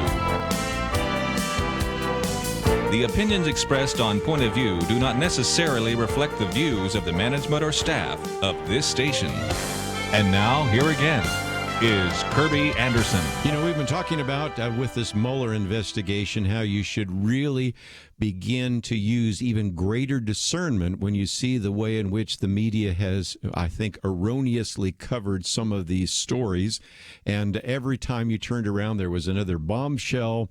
There were the walls closing in, the president's about ready to resign, and all those kinds of things. So again, we've talked about the catastrophic media failure. One of those articles has to do with WikiLeaks. And that brings us to something else we want to now talk about. You've heard me already say, even yesterday, that Dr. Jerome Corsi said that he feels vindicated by the Mueller report. But there's some lessons here for each one of us, and that is if you are ever investigated, I hope that you never are, you better just hope that you can remember perfectly what you put in an email in 2016, what you wrote and what someone else wrote, because if you actually don't write it perfectly, they could accuse you of lying and then forcing you to actually commit to that as a crime. And so I want to try to set forth some of this so that you can understand it a little bit better. Jerome Corsi, as I mentioned earlier, is, of course, the author of the book, Silent No More, How I Became a Political Prisoner of Mueller's Witch Hunt. We have a link to that ebook. We have a link to his article and also a video that you can watch if you like of the press conference. Of course, he's been on the program with us many times before. Dr. Jerome Corsi is, of course, a reporter for WorldNet Daily. But also, this is going to be important in just a minute, the author of the book Unfit for Command, Swiftboat Veterans Speak Out Against John Kerry, and then later The Obama Nation, Leftist Politics and the Cult of Personality. Holds a Ph.D. from Harvard University and joins us now by phone. Dr. Jerome Corsi, welcome back to Point of View. Kirby, great to be back with you. Thank you. Let's, if we can, kind of tell them the story, because you figured out that where this WikiLeaks or Julian Assange probably got those emails, but that caused you to be getting swept up in the Robert Mueller investigation, and they then wanted you to actually take a plea deal, if you will, and admit that you lied when you didn't lie. Explain it all, if you might.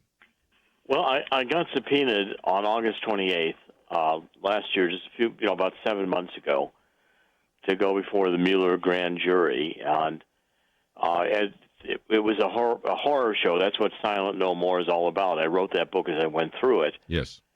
And what they had suspected was that, see, in July and August 2016, it was my 25th wedding anniversary. My wife and I and the family took a trip to Italy, and I figured out on that trip that Julian Assange and WikiLeaks had John Podesta's emails. John Podesta, the chairman of Hillary Clinton's campaign at the time. And I knew that they were going to release them in October for an October surprise. And I communicated this to Roger Stone and to others.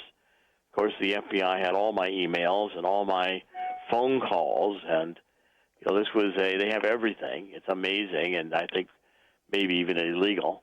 At any rate, the problem was I did not get that information from Julian Assange or anyone connected with Julian Assange. I just connected the dots and put it together myself. But the FBI wouldn't believe that. They thought I had to have a connection to Julian Assange, which, by the way, would not have been illegal. I wrote my dissertation at Harvard in 1972, my Ph.D. dissertation, on the Pentagon Papers case. I could have seen Julian Assange. I could have gone to London. I could have published the emails that he had. It wouldn't have been a crime. But they thought I connected, the FBI and the special prosecutor thought I connected Roger Stone to Assange, and that Roger Stone could then coordinate with Assange when these emails would be released to do the most damage to Hillary Clinton. Well, it just didn't happen. I could not connect Roger Stone to Assange because I've never spoken to Assange or anybody related to him or WikiLeaks. I don't have any contact with them. Never met him. And this was the basis of why my interrogation, even though I went in to cooperate, became a horror show. And again, I think it's important to say that even though you tried to explain that you figured that out, they wanted you to plead guilty so that in that case, the Mueller investigation could say that you lied, and then you would head down the same road as some of the other individuals we've been hearing about over the last couple of days. Well, that's right. I mean, as they were blowing up all this, throwing me out after 6 different sessions, 40 hours over 2 months. It was gruesome. I mean, the FBI picks you up in your hotel room in Washington, and they take you to this unmarked FBI building in southeast Washington, D.C., and they come in through the garage. You have to give them your cell phone, your laptops. You don't have any communication. The FBI brings you up to this conference room inside the building with no windows, and you're interrogated by 3 of Mueller's special prosecutors of his team, plus 6 to 9 FBI that sit in one side of the table, and me and my attorney sat in the other, start, between 8 and 10 o'clock, and they can go to 5 or 6 o'clock at night asking you questions. And when they were so angry at me because I could not give them what they wanted to fill in their narrative, special prosecutors, they said, well, we're going to now charge you with something. And I was offered a plea deal, which is my first day's testimony, in which I made memory mistakes. I didn't remember emails that Roger Stone sent me in July 2016 that said, for instance, somebody ought to go to see Assange, and I forwarded that to Ted Malloch in London. It took me about 10 seconds to forward that email. I forgot about it. Well, the special counselors, prosecutors allowed me to review my emails and come back in 10 days. When I came back, I amended the testimony. I said I was wrong. I found these emails, and I was wrong. I obviously was willing for somebody to go to see Assange. I would have gone myself if my boss at that time, Joseph Farrow, WorldNet Daily, had sent me an airplane ticket. He just didn't send the ticket. Made it part of my job, I'd have gone. But I didn't go. And so they wanted me to plead guilty to this first day's memory mistake, as if that were knowingly and willfully giving them information I knew to be false on a material subject in order to divert them from the truth. That's the crime. I didn't do that. And if they said if I didn't take the plea deal, they were going to charge me with a lot more crimes, and I was going to be tried before a jury in Washington, D.C., and I'd be convicted for 25 years in prison. Yeah. I'm 72 years old. And I rejected the plea deal. I mean, Let's talk about that for just a minute, because, your wife is a part of this as well. Since you wrote about it, I figure I could bring it up, because she, I think, basically said she would have rather you go to prison for the rest of your life than be a different person than the person she married. Is that fair? Yeah, she said she'd rather visit me in prison for the rest of my life than for me to be different, the person different than the one she married. And she wanted me to reject the plea deal, even though that was, she didn't want me to go before a judge and God and swear to a lie. And if it cost us $2 million in legal fees, and I was in prison the rest of my life, she was willing to pay that price. And I was too. So I told the FBI to take a hike. Well, now you feel vindicated. Let's talk about that, because I did mention that yesterday because I knew we were going to try to get you on. How has the Mueller report, now that it's landed, actually vindicated your life? Well, it clearly, and until really last Friday and Saturday, for sure Saturday, when I really knew what was in the report, I thought, and right up until that point, I rejected their plea deal the first Monday after Thanksgiving in November, just a few months ago, and until we got the Mueller report over the weekend, I thought, is Dad going to go to prison? Maybe. Is the FBI going to break down the door and arrest him like they did Roger Stone? Yes. Could happen.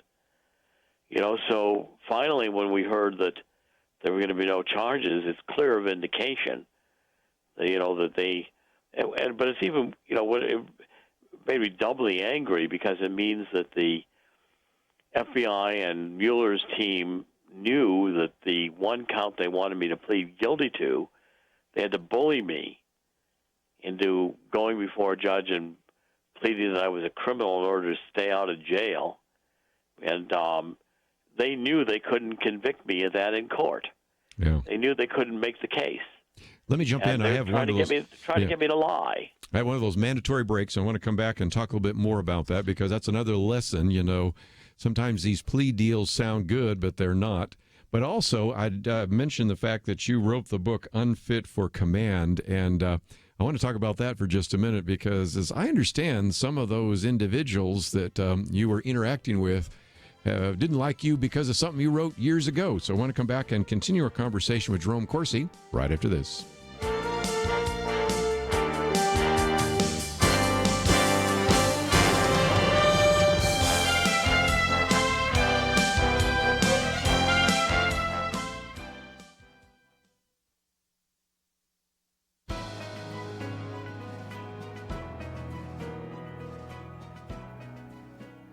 Welcome to the First Liberty Briefing. I'm Jeremy Dice. They came from many walks of life. Several were simple laborers. One was a well-known surgeon. Another a legend and past recipient of the Medal of Honor whose heroism in World War I earned him the Distinguished Service Cross. But they all came from Prince George's County, Maryland. Educated or not, white or black, rich or poor, their bodies were interred under small grave markers in cemeteries far too distant for their families to ever visit. In 1925, a local post of the American Legion erected the Bladensburg World War I Veterans Memorial to honor 49 men from the county who gave their lives serving the U.S. Armed Forces during World War I. The Fourth Circuit determined the cross-shaped memorial is unconstitutional. First Liberty Institute and our network attorneys at the international law firm of Jones Day appealed that decision to the U.S. Supreme Court. By June, we should have a decision. I think the Gold Star mothers who designed the Bladensburg Memorial in 1919 would be pleased. They chose the shape of the memorial to recall the crosses marking the countless American graves on the Western Front of that war. Surely the Constitution permits Gold Star mothers to erect a simple memorial that mirrors those that mark the graves of their sons buried on the battlefields of Europe. To learn how First Liberty is protecting religious liberty for all Americans, visit firstliberty.org. Hi, I'm Kelly Shackelford, President and Chief Counsel of First Liberty Institute. I hope you enjoyed this episode of First Liberty Briefing. You can learn more amazing stories about how everyday Americans are standing up and saving religious freedom. Just visit firstliberty.org. You'll be inspired, educated, and informed. Visit firstliberty.org right now.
Now, back to Point of View, your listener-supported source for truth. Continue a conversation for a few more minutes with Dr. Jerome Corsi, and I think it might be worth mentioning your books because in some respects maybe that put a target on your back. I mentioned, of course, your book, Unfit for Command, Swiftboat Veterans Speak Out Against John Kerry. Of course, that was a #1 bestseller, a New York Times. I mentioned The Obama Nation, Leftist Politics and the Cult of Personality, and then the more recent book, Killing the Deep State, The Fight to Save President Trump. And, of course, the book that we have available there, Silent No More, How I Became a Political Prisoner of Mueller's Witch Hunt. But, of course, that last book wasn't written at the time, but these others were. And as I understand, some of these prosecutors didn't like you because of some of the books you've written. Well, in fact, Kirby, my book, Killing the Deep State, was out before I was. It came out in March 2018. Oh, that's right. Okay. Yeah, okay. And, in fact, David Gray, my attorney, said, look in your rear view mirror. There's a lot of corpses of Democrats in your wake. They hate you. In fact, it was clear. I mean, they ridiculed my religion. They ridiculed my politics. Aaron Zelinsky, one of the prosecutors, basically said I didn't know the difference between true and false. My books were all, I take a fact here, fact there, and weave them into lies that get millions of people to believe me. These were all Hillary Clinton prosecutors.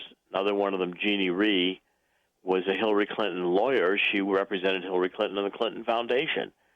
I mean, these people were clearly out to get me and to silence me, even if they took getting me to do a plea deal where I would be a criminal, which they knew they couldn't prove in court because they didn't indict me.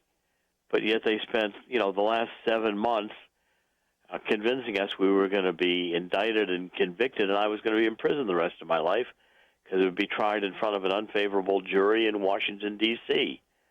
And I didn't lie. I never did lie to them. They could not prove it. If I'd lied about seeing Julian Assange, which I did not do, or connecting Roger Stone and Julian Assange, which I did not do, they would certainly have indicted me because I was on record with them repeatedly, 20 hours, saying I have no contact whatsoever with Julian Assange, and you can't prove that I did.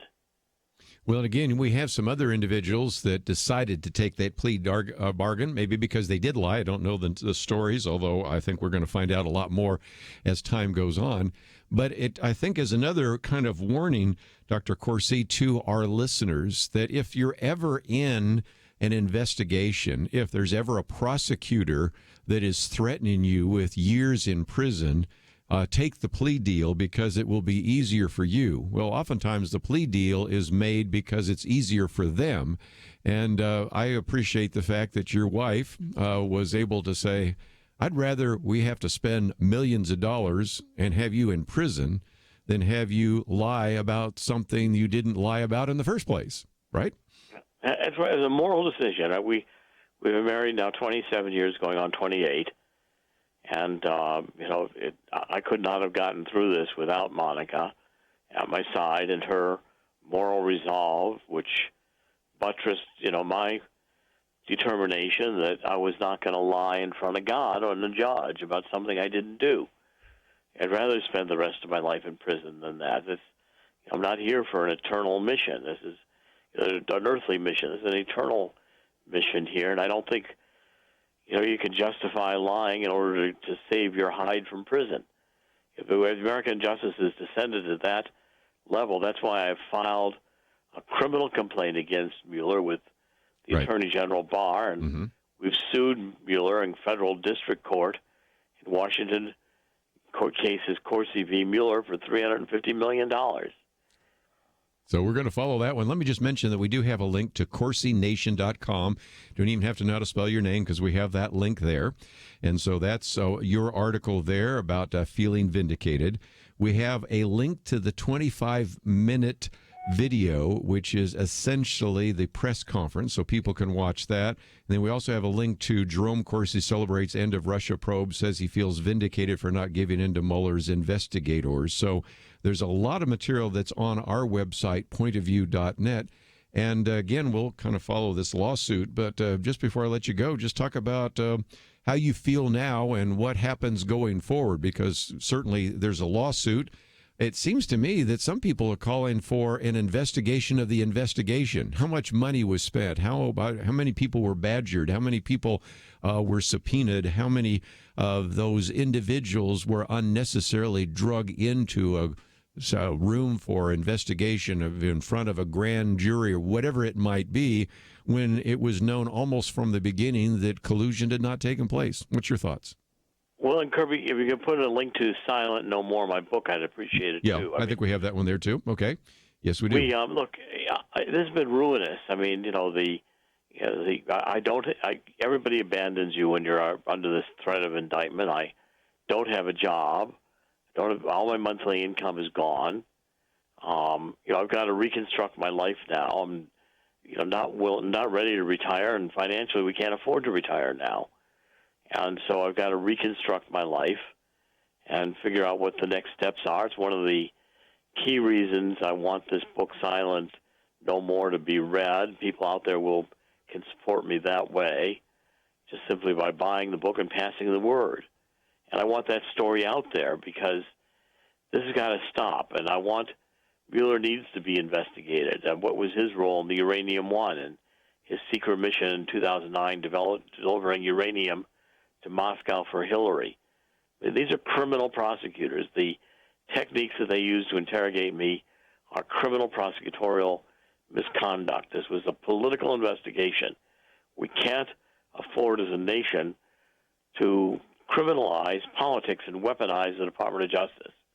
And I want it stopped. And that's why I've filed a criminal complaint with the Department of Justice and a civil court case in Washington, D.C., and I will support any investigations that are ongoing to bring these Mueller henchman criminals to justice and put the real spotlight on the real criminals and Strozik, Page, Andrew McCabe, FISA court abuses. This is what really needs to be investigated. Yes. Again, we have a link there, Silent No More, How I Became a Political Prisoner of Mueller's Witch Hunt. It's available in hardcover or Kindle. Of course, you can find it probably in your local bookstore. You can find it, of course, on any of the online services as well. And Dr. Jerome Corsi, I appreciate you giving us some time today. And this was just a good way to kind of wrap up some of the things that have happened so far with the Mueller investigation. So thank you for joining us on Point of View, and I look forward to the next opportunity. I do too. Thank you, Kerby, and God bless. That gives you a little bit of an idea. Again, Silent No More, How I Became a Political Prisoner of Mueller's Witch Hunt. His earlier book, which we just mentioned in passing, is really worth getting as well. Killing the Deep State, The Fight to Save President Trump. Some of this has to do with the deep state issues, and I'm sure there will be more, but I wanted to spend just a little bit of time talking about the Mueller investigation over the last couple of days, but we have other things to cover. So when we come back, we're going to change our focus. We've spent enough talking about the Mueller investigation. I thought I'd do something that would be very helpful and practical to you. Jim Burns is going to be with us. He is the president of HomeWord, also an executive director of the HomeWord Center for Youth and Family at Azusa Pacific. And his book, Doing Life with Your Adult Children. I love it. Keep your mouth shut and welcome Matt out. We need a break from some of the things politically, and this, I think, is just chock full of just great information. If you have grown children and you're sort of saying, well, what's my role now as a parent? That's important. If you have young children right now, you'll still benefit because it'll get you ready for what you're going to maybe address in the future. So we wanted to spend some time with him. And, of course, throughout the week, we'll have, of course, a Millennial Roundtable tomorrow, and on Friday, our Friday Weekend Edition, and just all sorts of other great material we'll be covering all the rest of this week. You can find all of that material available at our website, pointofview.net. We'll be right back.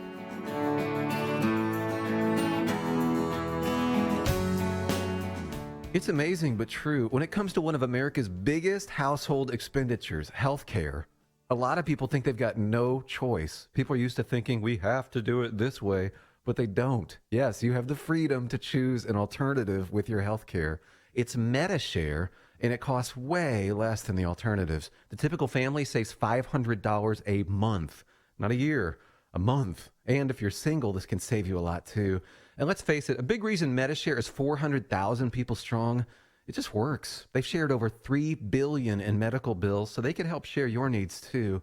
Joining MediShare for so many people is one of those things that makes you say, why didn't I do this before? So yes, the time has come for something better. Look into joining MediShare and see why so many people are opting out of the old way and into the new. Why not look into this? Just call 855-90-BIBLE. That's 855-90-BIBLE. 855-90-BIBLE. It takes a team to win. Be part of Point of View's Truth Team and bring truth and healing to America. Go to pointofview.net/team, pointofview.net/team, and 800-347-5151. Point of View will continue after this.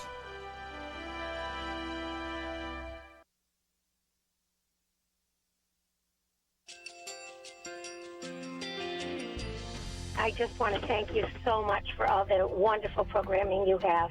You're just absolutely fantastic. I recently started listening to Point of View, and I really found it interesting because of the different subjects you cover. Thank you for that.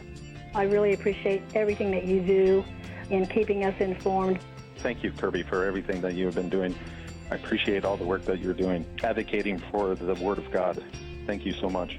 Point of View, I think, is absolutely necessary because it's a Christian perspective, a biblical worldview perspective, and receive very current, up-to-date information about what is really going on, week to week in our culture, which is changing so rapidly, and yet it's morally sliding backwards. Yeah, I'm just, first of all, I thank you guys. Y'all's program is wonderful, and enjoy it every day. I learn so much every time I listen to it. Point of View Radio Talk Show.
Hi, this is Kerby Anderson. You know, each day we take on the tough issues and provide a biblical perspective to them. The topics we cover are wide-ranging: apologetics, theology, prophecy, creation and evolution, intelligent design, marriage, family, child-rearing, the millennial generation, trends in society, politics, economics, business, religious liberty, the Constitution, public policy, foreign policy, military policy, tensions in the Middle East, abortion, homosexuality, pornography, sexual ethics, media, technology, history, and America's godly heritage.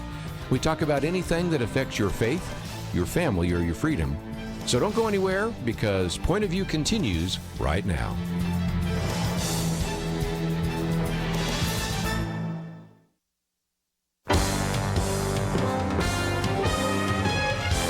Across America, live. This is Point of View.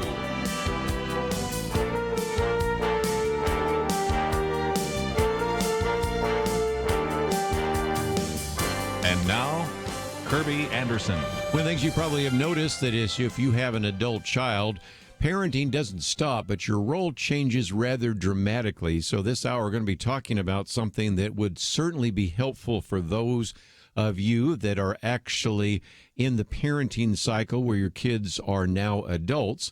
But even if you have children still at home, I think you're going to benefit from this, because it kind of gives you a preview of what might happen in the future. And even if you say, I don't have any kids, you are certainly in churches and other situations with individuals that have adult children. And how many times have we heard individuals saying, I don't know where I went wrong. I don't know. The decisions they're making are hurting my heart, and what's going on. So we're going to try to share with you over the next hour 9 principles for having the adult-to-child relationship, an adult-to-adult relationship that you've always wanted. So if you are in that particular stage of life, I think you're going to benefit from it. If that's a stage of life you're going to have in the future, I hope you'll pay attention as well. And to give you some perspective on that, we go to an individual that we've had on the program before. Dr. Jim Burns is the president of HomeWord and also the executive director of HomeWord's Center for Youth and Family at Azusa Pacific. You have perhaps seen many of his books, which would be things like Confident Parenting, The Purity Code, Creating an Intimate Marriage. He has 3 grown daughters, 2 sons-in-laws, 2 grandchildren. And Jim, you and I are kind of in the same stage of life. I have 3 grown children as well. And I think we all discover very quickly, as it says here, doing life with your adult child, keep your mouth shut and your welcome mat out. Thank you for joining us today here on Point of View. Kerby, it's great to be with you. And yeah, Kathy and I have both had to, my wife Kathy, we've had to kind of work on a scar on our tongue because, our kids love us and we have a great relationship. And at the same time, we've had to learn they're adults. We have to keep our mouth shut. But at the same time, keep that welcome mat out. It is a challenge. Adult children. I might mention, too, that Jim Daly, who's been with us, and John Townsend and Les Parrott and all sorts of individuals have endorsed this book. And I think it really kind of gets into the fact, as you talk about early on in the book, that we have an old job description and a new job description. And it's funny because you think about this, there are some businesses in the world where you are to work your way out of a job. But if you work your way out of a job, maybe you're an interior decorator, you decorate the home and then you're gone, or you're cleaning up a mess, maybe there's a flood and you're a plumber and you fix that and then you're gone. But this is kind of an odd one in that you, as a parent, work your way out of a job, but you don't have everybody leave. They maybe physically leave, but you still have a connection. So there is something kind of odd, almost, dare I say, somewhat awkward about having adult children. Would you agree?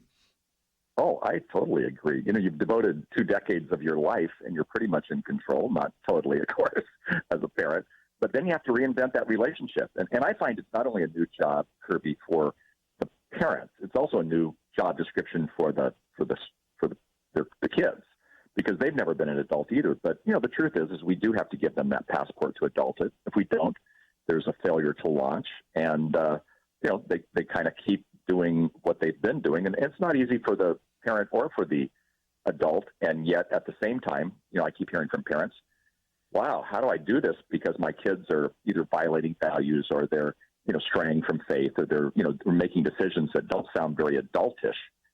That's a word. Mm-hmm. And so it's been an interesting a time having these conversations with parents, because I didn't think about that until my kids became, and I'm going to put in quotations, of course, on radio you can't see this, adults, because when my kids got to be about 18, and they're great, but they would say, I'm an adult. And I'd say, well, we're still paying for your cell phone, and we're still paying for your college, and, on and on. So I want to have some say, but in their mind, they were adults. And, sometimes they don't act like a quote-unquote adults.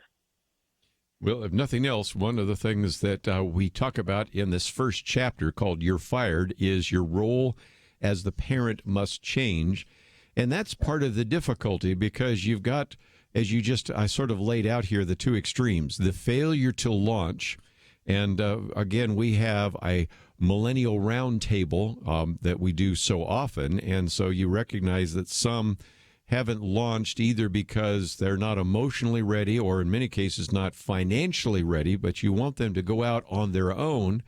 But on the other hand, you have the situation in which sometimes they walk off and you've got to try to keep the channels of communication going. So this job description, as you said, changes in some remarkable ways that I don't think we've been prepared for. And one of the reasons why I wanted to make sure that we spent some time talking about your book today. Well, I think you're right, Kirby, that we weren't prepared for this, because sometimes as parents, we see caring as a great gift to the kids. And in some ways, sometimes that caring is just enabling them to be still dependent on us. So, the goal is to become responsible as adults. And, in fact, even at HomeWord where I work, we talk with even younger kids with parents that, the goal is to help them become a responsible adult. But in doing that, sometimes we still enable dependency. And kids have been living with helicopter parents, or now what they're calling snowplow parents and whatnot. So it's not easy for them either. But yeah, exactly. We've got to make sure that we're encouraging but not intrusive. I might just mention that you have some great things in this chapter. Number one, be encouraging but not intrusive. Be caring but do not enable dependency. Number three, invest in your emotional, physical, and spiritual health. And number four, have serious fun. So part of it is what you talk about in this chapter about having an impactful legacy. What does that mean exactly? Yeah.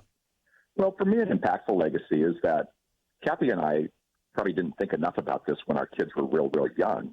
But now that our kids are adults, we want them to, carry on our legacy. We hope and pray that they have the same values that we have, or at least, are close to that. We hope that, we have two grandchildren, so we hope that those two grandchildren live in a world that where they can, find freedom and love God and grow closer to God in terms of their relationship. And part of that is we realize now that that's what our job right now is, to help them, find that legacy. And yet we have to do it, skillfully, in the sense of not just, overpowering them or overwhelming them. And what I find, because a lot of parents in this new job description, they are feeling it because maybe their kids aren't doing it. So, I say to them all the time, and you mentioned it, get as emotionally, physically, and spiritually healthy as you possibly can. Because I don't think we see this, and maybe you've had the same thing, Kirby, in your life, but Judith Borst, who actually wrote a book that so many people read to their children, Alexander and His Very Bad, Terrible, Horrible Day. We read that to our kids. Mm-hmm. But she commented about, with adult children, she said, letting our children go must be counted among our necessary losses, or at least something close to that. I'm quoting without having it in my head. Mm-hmm. But, we have to look at it as a loss, but sometimes with a loss, there's actually great things that can happen. So we're really in a process of moving from adult-child relationship to really an adult-adult relationship. Yes. When we do that, it's great for both. But again, that's not something that one day you wake up and on their 18th birthday you say, okay, everything's going to be fine. It's actually a process that both have to do. Let's take a break. We've looked at just one of those 9 principles. We'll cover some more with Jim Burns right after this.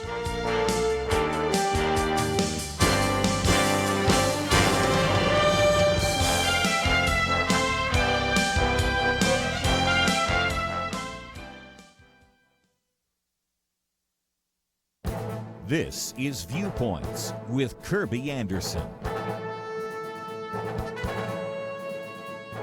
Neil Gabler, writing in The Atlantic, begins his essay with this disturbing statistic from a survey conducted by the Federal Reserve Board. The survey asked respondents how they would pay for a $400 emergency. They found that 47% of respondents say that they would cover the expense by borrowing or selling something.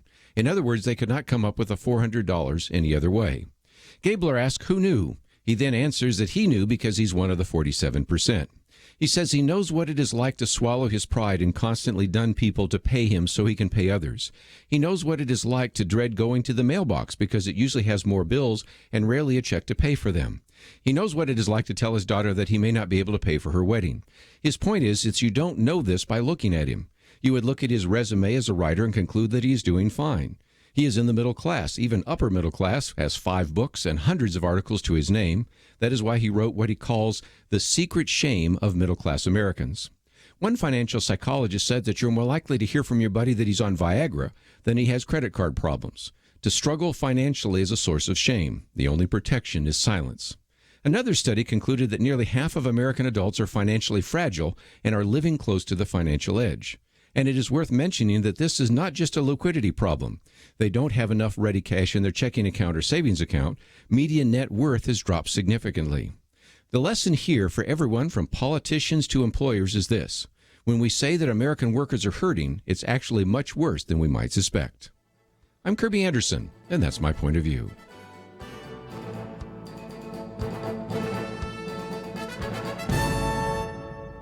For a free copy of Kerby's booklet, A Biblical View on Socialism, go to viewpoints.info/socialism. That's viewpoints.info/socialism.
You're listening to Point of View, your listener-supported source for truth. Dr. Jim Burns with us today as we talk about his book, Doing Life with Your Adult Children, Keep Your Mouth Shut, and The Welcome Mat Out. It is published by Zondervan. You can look for it in your local bookstore, but we also have a link for it as well. 9 principles that I think would be helpful for you in really developing this adult-to-adult relationship as it transforms from adult to child to adult to adult. First principle, we talked about your role as the parent must change, the title of the chapter, You're Fired. Chapter 2, Keep Your Mouth Shut, and The Welcome Mat Out. The second principle is unsolicited advice is usually taken as criticism. We don't want our young children to make mistakes, so we oftentimes protect them from stupid decisions that they make, dangerous things they get into. You can't, I think, Jim, exactly turn that off when all of a sudden your children aren't children anymore. But again, you have to be really careful because, as you point out, some of the advice you might give just comes out sounding like criticism. Exactly. Or at least they take it as criticism. I think we're well-meaning because we have been giving advice for those 2 decades. All of a sudden you find yourself giving that advice. They take it differently. They think maybe that we don't respect them or that we don't honor their role now as an adult. I had a funny experience, Kirby. My daughter and her husband and our 2 grandkids, they were in our house, and they were moving from Southern California to Texas. And they were talking about the move. And they were actually, they weren't really having a major disagreement, but they had a disagreement on how they were going to move. You're going to use U-Haul or you're going to use trailers, what you do. And in the middle of it, I butted in and said, hey, I've got the answer. And my daughter looked at me and said, Dad, not now. And I wanted to say, wait, people pay me to give them the answer. Yes. So about two days days later, she said, hey, what were you going to do? They'd already made their decision. And I suggested, and she said, well, Dad, why didn't you tell me? That would have saved us some money. So it's stepping in sometimes and going, oh, my gosh. Not now. But, I needed to respect it. And so I just bit my tongue and let it go. And, I have the scars to prove it. But it really is. It's actually a way of showing respect. Now, my feeling is that with adult children, if you kind of keep your mouth shut, they will come back. So, you turn your relationship into almost a mentor and a coach now. And in that, you ask permission to give advice. It's not like you're not going to give it. You're still a parent. And if there was something dangerous or horrible or addictions or things like that, you unfortunately have to jump in. But, honestly, if you don't overshare, you don't give too much unsolicited advice, I really do think they'll come back and you just have to wait. It's a little bit like fishing, Right. Well, I wonder what you think. And I'm seeing that with my kids. My kids now are 30, 32, and 34, and they're jumping back in and saying, hey, before I make this decision, what do you think? Well, I love that. But, there's had to be, many times where I've just bit the tongue. Yep. Well, and again, you have some positives, not only not talking, but how to talk. Number one, ask open-ended questions. Number two, talk with them, not at them, and speak words of grace. Because in some respects, it isn't just what you aren't supposed to do, but even when you are communicating, if we have the right communication skills, that'll make a difference too, won't it? Oh, it's so much. And I really do think it's kind of inviting them to continue the dialogue with you. And when that happens, it's wonderful. I'm actually suffering. I'm actually looking at Diamond Head and the ocean right now. Yes, I was going to give you a bad time because you're in Hawaii right now doing this interview. Oh, I know. But I'm speaking 15 times in 10 days, and I can't get anybody full cell phone. Yeah. But one of the things, but I have one of my adult daughters with me, and it's been so great, just the conversations, and I feel like she's 30, and I feel like I'm having this adult to adult relationship with her, and that's moved, and it's just, my heart is full just getting to spend time with her. At the same time, over those years, especially from the time she was graduating from college until now, there were times when I don't think she was wanting, dad's and mom's great wisdom. So we waited for her to ask, and now we feel like we have an adult relationship, which is great. Let's get on to the next chapter. Why is it taking my kids so long to grow up? Or the principle here is you can't ignore your child's culture. And that's important. We do a millennial roundtable and talk about the so-called emerging adults. And one of the things that you are talking about there is that they are shaped by technology, and there are some expectations that are different with this generation. Explain if you might. Yeah, well, actually, you're quite an expert on this, yourself in terms of all the great stuff you do with this. But it really is true. When I was in grad school, I learned you had childhood, adolescence, which was relatively new because the word teenager just came into our, vocabulary in 1942. And then you have adulthood, and then you had elderly. But today we have emerging adulthood, and this generation of parents are having to figure this out. And you mentioned it, they're shaped by technology, but they also kind of meander, and you're right about this and talk about it. They kind of meander toward adulthood. They meander toward marriage, and so everything seems to be a little bit later. And one of the other issues that parents talk to me about all the time, I just spoke on this here in Honolulu, and that their kids view tolerance as one of the major traits of a loving person. Yes. And so some of the parents have a real biblical view on certain issues, and the kids don't. And even though they were raised in the church, they're, Sunday school kids and youth group kids, all that, we've got to learn this generation. At the same time, this generation of millennials, they want a healthy marriage and family, but they're going to meander toward it.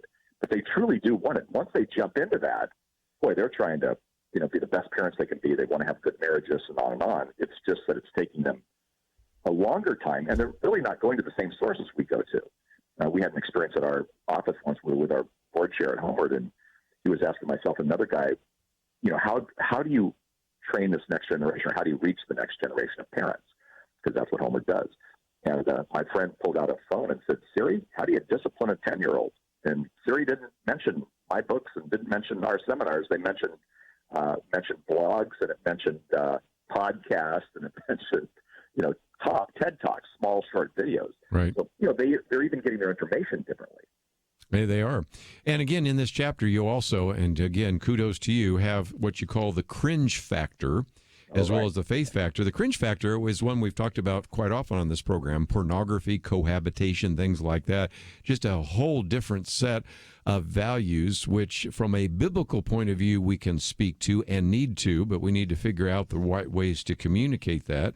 And then, of course, what you call the faith factor. So these are some really important issues that adults are going to have to think through, especially as they're trying to communicate biblical values to their kids who are now adults. Yeah, you're exactly right. And, the interesting side to it is, like you say, there are definitely biblical values, and that's with no apologies. That's what we share. But even take, for example, cohabitation. There's the science of cohabitation. If you do the studies with the secular world, people who cohabitate, which is so much more popular, obviously, today than it was in another generation, there's less sexual satisfaction. There's greater chance of divorce, greater chance of adultery, and the list goes on and on. Now, that's not so what we find is sometimes science backs biblical views. And so I find that with a younger generation, sometimes it's bringing both in, giving them the understanding of, for example, if you're talking about cohabitation or pornography or gender identity issues, if you bring in some of the science along with what the Bible says, they don't feel like you're preaching at them. But that takes some work on parents. So that's why I call it, the principle is, become a student of the culture, because, we were never their age. Because they experience life differently, and we have to kind of get into their mindset in order to really help them make decisions that are going to help them become those responsible adults. And I would add, who love God. Yes. Well, we need to take a break, but let me just again reinforce that, because even in my book, Christian Ethics in Plain Language, I've got a chapter there on cohabitation, which I added in large part because pastors were running into even members of their congregation saying, well, I know the Bible says you're not supposed to live together, but do you have any other reasons why we shouldn't? And of course, in this chapter is one of the many chapters in the book is to really say that science affirms biblical values. And so the same thing with drug abuse. We can say, well, you shouldn't be using drugs, but there are all sorts of good scientific reasons why not to use drugs. And when you get into all sorts of other sexual issues as well as other lifestyle issues, the good news is sometimes we can just use what we call arguments from common grace to undergird and reinforce biblical ideas. So that's just another idea of how to present some of this to especially a generation that has really pretty much picked up some of these secular ideas. When we come back, though, we're going to continue, because if we can, we'll try to see if we can cover all 9 of the principles in doing life with your adult children. Keep your mouth shut and the welcome mat out. It is about 180 pages, published by Zondervan. It is available in your local bookstore, but we also have a link there as well. And when we come back, we'll talk a bit more about some of the other things that are available through Jim Burns at HomeWord as well. So all of that you can find on our website, pointofview.net. Let's take a break. We'll continue our conversation about adult-to-adult relationships right after these important messages.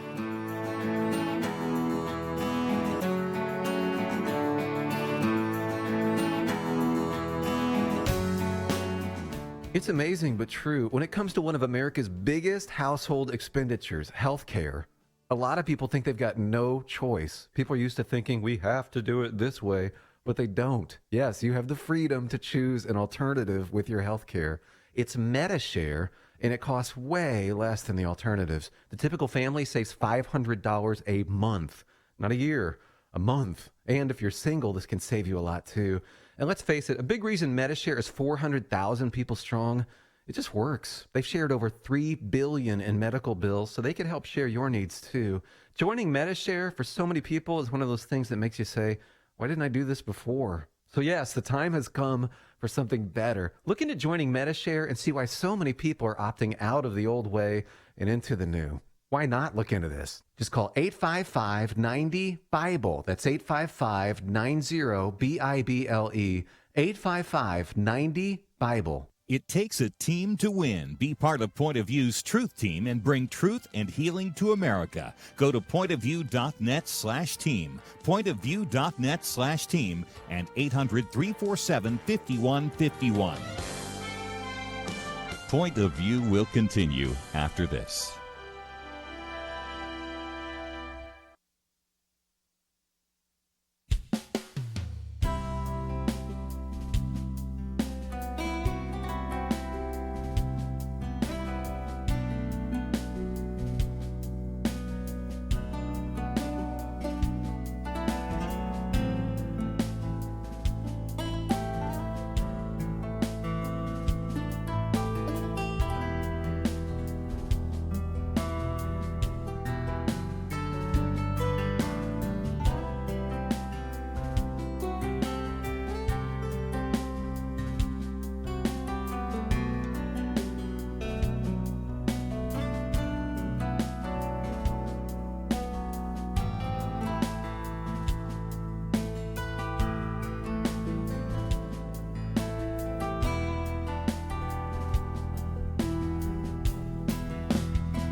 You are listening to Point of View. The opinions expressed on Point of View do not necessarily reflect the views of the management or staff of this station. And now, here again is Kerby Anderson. Continue our conversation today with Dr. Jim Burns. And again, he is with HomeWord. And again, we have a link to the website, homeword.com, helping families succeed. They believe in strong marriages, confident parents, and empowered kids. And some great resources there. There are resources, seminars, possibility that you could even become a trainer. You can find out more about their conferences. And again, you can find this book in your local bookstore or get it from their website. We have all sorts of links available to it. It is published by Zondervan, about 180 pages, and looking at 9 principles to help you as a parent with your adult children. Let's, if we can, move on to another chapter, How to Raise an Entitled Adult Child or Not. This is principle number 4. They will never know how far the town is if you carry them on your back. Now, we've sort of already mentioned that because in some respects we have a situation where we have entitled individuals. We're going to get into that a little bit more in the next section as well. But you have to really try to find a line between what is helping your child and what's enabling your child. Can you help us out with that, Jim? Well, interesting enough, Kerby, when we started doing focus groups on this topic, this was the issue. Parents would say, we think we're helping, but maybe we're turning them into entitlement kings and queens because this is what they're doing. And what we found was a lot of folks with really good intention were not really negotiating good boundaries, and they weren't expressing their expectations. So their kids, not meaning to, but we're actually taking advantage of that and not growing up. It's like the young man who, comes back from school and he's, sleeping in, he's playing video games, and he's not trying to get a job or whatever. And the parents just keep paying for it. And so in a sense, what we're trying to say here is no, they've got to learn the discipline of what it takes to become an adult. And if you're doing everything for them, then it's not gonna work for them. And I always say experience is a better teacher than advice. We were talking about advice, but the way to raise a child to not be entitled is don't do everything for them. And literally, if they mess up, you have to kind of say what they say in the recovery movement: you earned it. So you love them, you care for them, but you don't bail them out for everything. You do that, you're going to raise entitled kids. Well, and that kind of relates to the next chapter as well.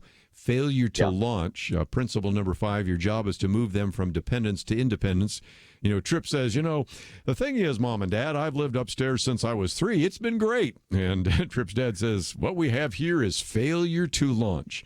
Of course, that makes for a great comedy. Well, not even necessarily a comedy. It was kind of painful, but it doesn't make for a good reality. And that's exactly another aspect of that because, again, you're dealing with some that graduate with enormous amounts of college debt. They are having difficulty finding a job. So on the one hand, you want to be a safe place for them. But at the same time, this is back to this enabling again. Sometimes there's a failure to launch because it's just real comfortable to stay at home. No, exactly. And we make it sometimes too comfortable. And you're exactly right. I would say a vast majority of kids do boomerang back home sometime. But when they do, it's the same house, but it's a different family because now they're adults. I have a friend who, when his son came back after college, kind of in between things, he said, we're welcoming you. We're so excited you're here. Here's a bucket with a scrub brush. You're now on toilet duty. We want you to have dinner with us twice a week. And actually, and went on with some other things. Well, that was beautiful because basically it was saying, you're still a part of this. If you're going to live in the house, you have some responsibilities. And I think you lay out those responsibilities with some of those kind of expectations. But frankly, what I'm trying to say here is you have to land the helicopter. And to do that, you're going to really help them. But, what you said at the beginning of this part of the conversation, when you quoted the movie Failure to Launch, Tripp was 35 years old. He's got a good thing. He's still living in his bedroom and his parents are taking care of him. Well, he's not going to launch as much. I mean, some kids want to launch, of course, but others will not. And, I love what C.S. Lewis said. He said change always involves a sense of loss. And part of that idea of not launching is that. So, we've got to help them become their own people. We've got to help them become those adults. And sometimes you do that by not doing everything for them. Right. So again, some of that has to do with entitlement. Some of it has to do with failure to launch. But I thought we would get to Chapter 6, because this is one, Jim, that I've run into quite often. And oftentimes when we open up the phones, we'll get people commenting about the fact that, what do you do when your grown children violate your values? Now, we've sort of already mentioned that a little bit when we talk about everything from pornography to cohabitation. But principle number 6 is you can't want it more than they want it. And so this is one of the great struggles when they adopt different values. They've picked it up from their friends, their coworkers, their professors, whatever it might be. This is one of the great challenges, because sometimes even if you've been a good parent, your kids make poor choices, don't they? Yeah, and you're exactly right. Really good parents have kids who oftentimes make poor choices. And I say that a lot at our parenting seminars. HomeWord is the largest provider of parenting seminars in the United States. And we'll say that on any of the topics. And I see parents kind of have a sense of relief, and yet, it doesn't change things sometimes. But, the point is on this is we can't want it more than they want it. I was talking with a woman this week, and her daughter had just, made all kinds of poor choices. And she was trying to figure out what to do. And I said, well, does she know what you believe? Yes. Does she know how you feel? Yes. Does she know where you're coming from? Absolutely.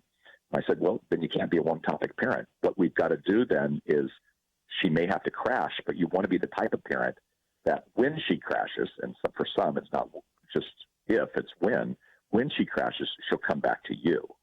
So, too many times we become the one-topic parent. If they're doing something, any of the issues that you talked about or anything, then we're only focusing on that one deal. Well, we've got to back out of it. And I think this is a hope-filled conversation, because I have a phrase in that book that says, good thing Easter is a season and not just a day, because some resurrections take time. And I think we see that with our adult children. Yes. Even the fact that millennials and Gen Z are leaving the church. But the truth is there's some great statistics coming back to saying that they're coming back once they get married. They're coming back once they have kids. Not all of them. So that we still need to be concerned. But it's not all bad news. And yet some parents with this do have to offer their child tough love. And tough love, we confuse tough love. We think tough love sometimes means be mean to our kids, be too harsh, when instead, I love you, I don't agree with the way you're acting, there are consequences, but the truth is I love you anyway. Because I think one of the biggest things that happens when kids stray, whether it be their faith or whether it be, other morals and values, is one of the big questions they're still asking the parent, and not saying it out loud, is, do you still love me?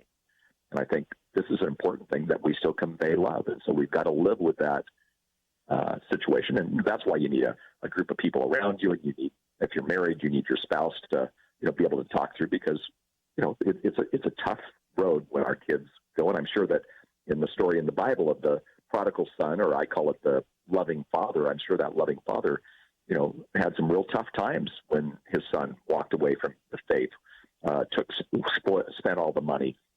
He probably didn't give him back all that stuff. He just simply welcomed him home. And he lived with the consequences. As parents, that takes deep, deep discipline. Wow. When you talk about that, it also brings us to one of the chapters there on the high cost of money, financial independence, and the responsibility. That's another part of that enabling, because on the one hand, sometimes they do have some very significant needs, but at the same time, they need to learn a biblical view of finance, because if they don't, it's going to be a disaster all the rest of their lives. Yeah, for them, and sometimes even for the parents, because they still feel like they're, in there. And 75, 79% of parents do help their adult children in one way or another, or have, I should say. And so, part of it is that is going to happen. Like you mentioned it, they come back, they've got student loan debt and everything else. So I don't mind that. I just simply think you need to develop a plan for an exit strategy. So if you can help, them, fantastic. But it's the parent who says sometimes we are now having to work more. We can't retire, or we have to sell the home because we're trying to help our kids with, whatever their poor choices are. I don't think that's what we should do. No. It's back to, creating that financial independence and responsibility. And really, there are today, as you well know, there's so many good lessons that they can learn and that are really helping them become good stewards. And I think that's the kind of thing we have to do. And well, experience is a better teacher than advice on this one too. So sometimes they just have to experience it. Sometimes you have to say, I love you. No, when it comes to more money. That's right.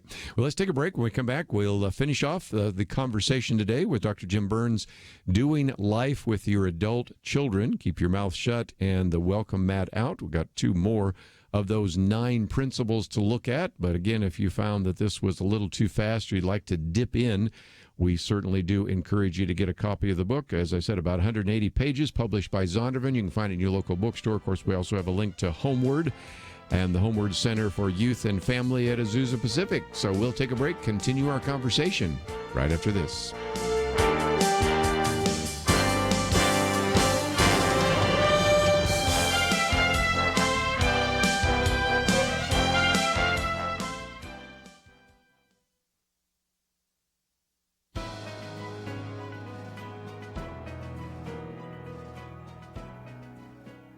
Welcome to the First Liberty Briefing. I'm Jeremy Dice.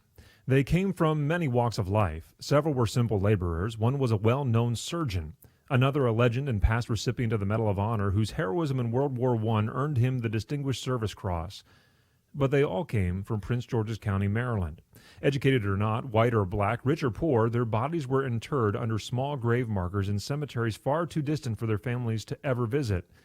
In 1925, the local post of the American Legion erected the Bladensburg World War I Veterans Memorial to honor 49 men from the county who gave their lives serving the U.S. Armed Forces during World War I. The Fourth Circuit determined the cross-shaped memorial is unconstitutional. First Liberty Institute and our network attorneys at the international law firm of Jones Day appealed that decision to the U.S. Supreme Court. By June, we should have a decision. I think the Gold Star mothers who designed the Bladensburg Memorial in 1919 would be pleased. They chose the shape of the memorial to recall the crosses marking the countless American graves on the Western Front of that war. Surely the Constitution permits Gold Star mothers to erect a simple memorial that mirrors those that mark the graves of their sons buried on the battlefields of Europe. To learn how First Liberty is protecting religious liberty for all Americans, visit firstliberty.org. Hi, I'm Kelly Shackelford, President and Chief Counsel of First Liberty Institute. I hope you enjoyed this episode of First Liberty Briefing. You can learn more amazing stories about how everyday Americans are standing up and saving religious freedom. Just visit firstliberty.org. You'll be inspired, educated, and informed. Visit firstliberty.org right now.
Now, back to Point of View, your listener-supported source for truth. Back once again with Dr. Jim Burns as we talk about his book, Life with Your Adult Children. And if you think it is difficult dealing with adult children in intact families, add to it the problem and the challenge that surfaces when you have divorce, you have in-laws, you have step-families, you have blended families.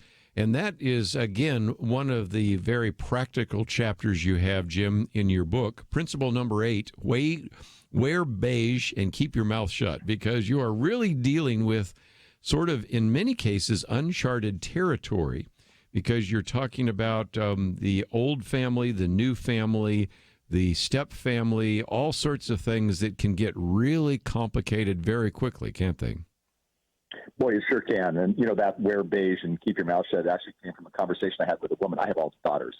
So our marriages, were different than, in terms of what we were going to wear and life and all that, a little more dramatic, I'd say. Mm-hmm. But I said, well, what did you do? You have a son. She goes, I just wore beige and kept my mouth shut. I started laughing. And then I went, wait, that's a principle we need for this topic because, sometimes we want to jump in the middle of that and it's a mess. And, many, many times parents will say, well, I don't appreciate who my child is dating or married or, they got a divorce or, all those kind of things. And my input is, I don't think you'd criticize the in-laws. I don't think you criticize their parenting. I don't think you criticize how they, treat your son or daughter. I just don't think you criticize. Now, again, if there's something where there's abusive and deep stuff, of course you get into it. But, in many ways, I think you have to honor them. And then I think you offer support. You support the marriage. If there's grandkids, you support the grandkids. You support the in-laws. And really, it's kind of a sign of showing them honor. And even one of the ways where people will say this to me, we've got about 25,000 people working through a book that we have called Getting Ready for Marriage. And so it's all these engaged couples. And I'll oftentimes say, what are you going to do with holidays? And this becomes a problem. So, Kathy and I chose Thanksgiving. We sure celebrate Thanksgiving with gratefulness, but sometimes for the whole family, we don't do it on that day because our kids have, other responsibilities with the in-laws. So why don't we let them go to Thanksgiving with them and we'll celebrate Thanksgiving on the Sunday before or whatever it might be. So I'm just trying to say, I think we have to be really careful not to keep nosing in this thing. And I think the word is honor. I think we honor them and people do come around.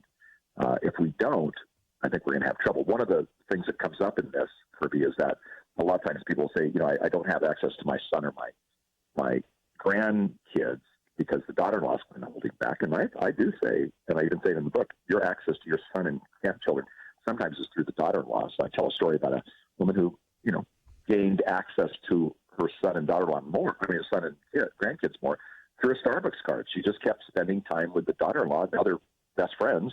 And, she has as much access as she wants to the family because the daughter-in-law opened that up. But she did it with kindness, even though she didn't agree with a lot of things her daughter-in-law was doing.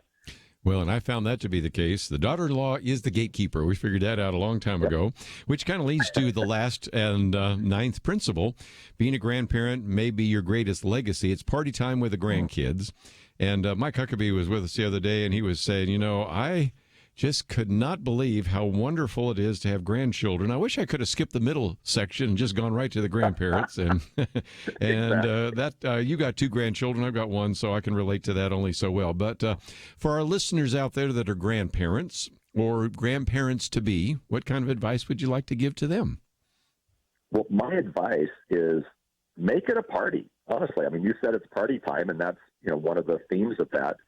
But I think it's the point that we have to understand is that a fully engaged grandparent, even if they're away, you can be a fully engaged grandparent on, FaceTime and all the other types of things. But I think it's important for us to be present in their life.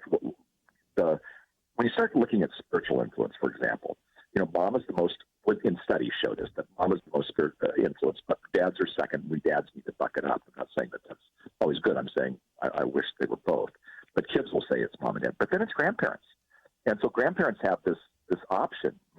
I have a grandson who's 3.5, and I was able to read through this entire children's Bible with him. Well, I had the time to do that, and my own daughter and her husband, they sure love that, but they're not doing it as much.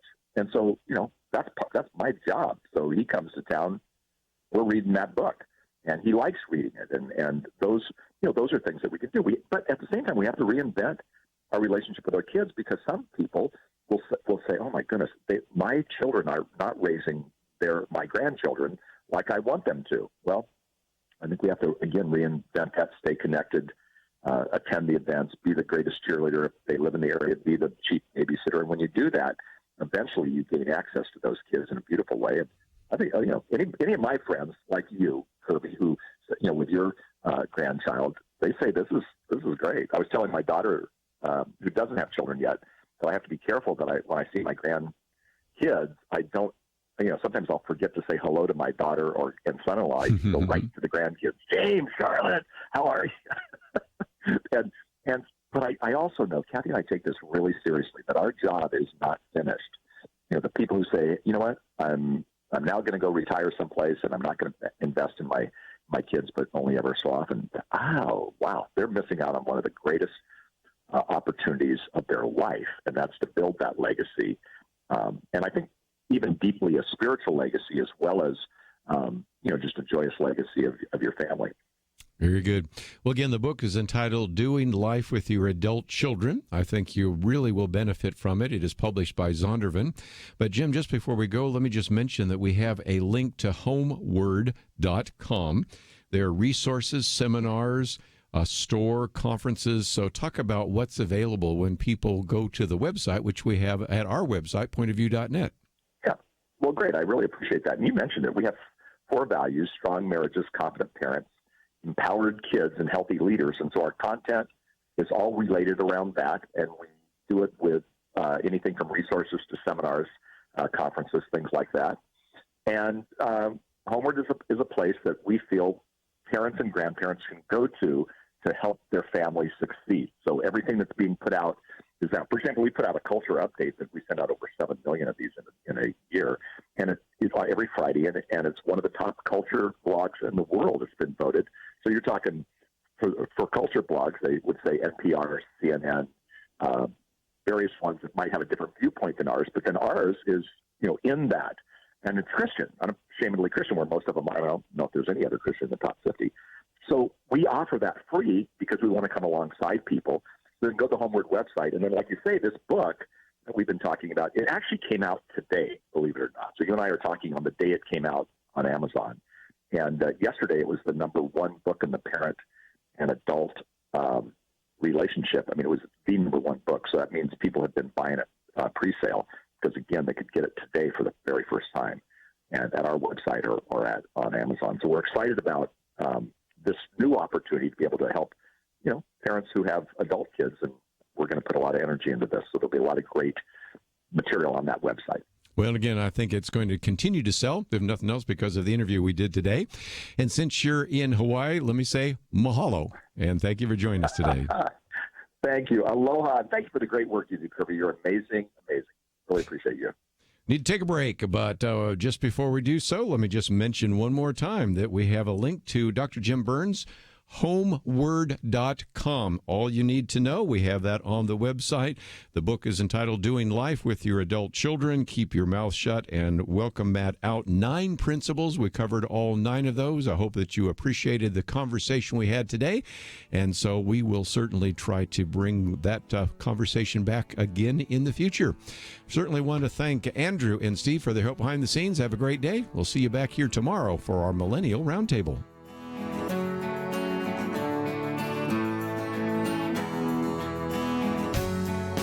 Is religious freedom still a cornerstone of the Republic, or has it effectively been crushed by the forces of tolerance? America needs Christians to be informed and as unified as possible, applying God's wisdom to civic life. Point of View can be a key part of a successful mission. I believe in America. I believe God wants His best for us. We can face whatever the world throws at us as long as we stand together. If you have not signed on, please do it now. Support Point of View Radio today at pointofview.net. Set up your monthly gift by clicking the Truth Team 360 picture and then carefully follow the directions. Pointofview.net. By phone, you can give at 1-800-347-5151. 800-347-5151. Or mail that first donation to Point of View, Box 30, Dallas, Texas 75221. Box 30, Dallas 75221. Or call us 800-347-5151. Point of View is produced by Point of View Ministries.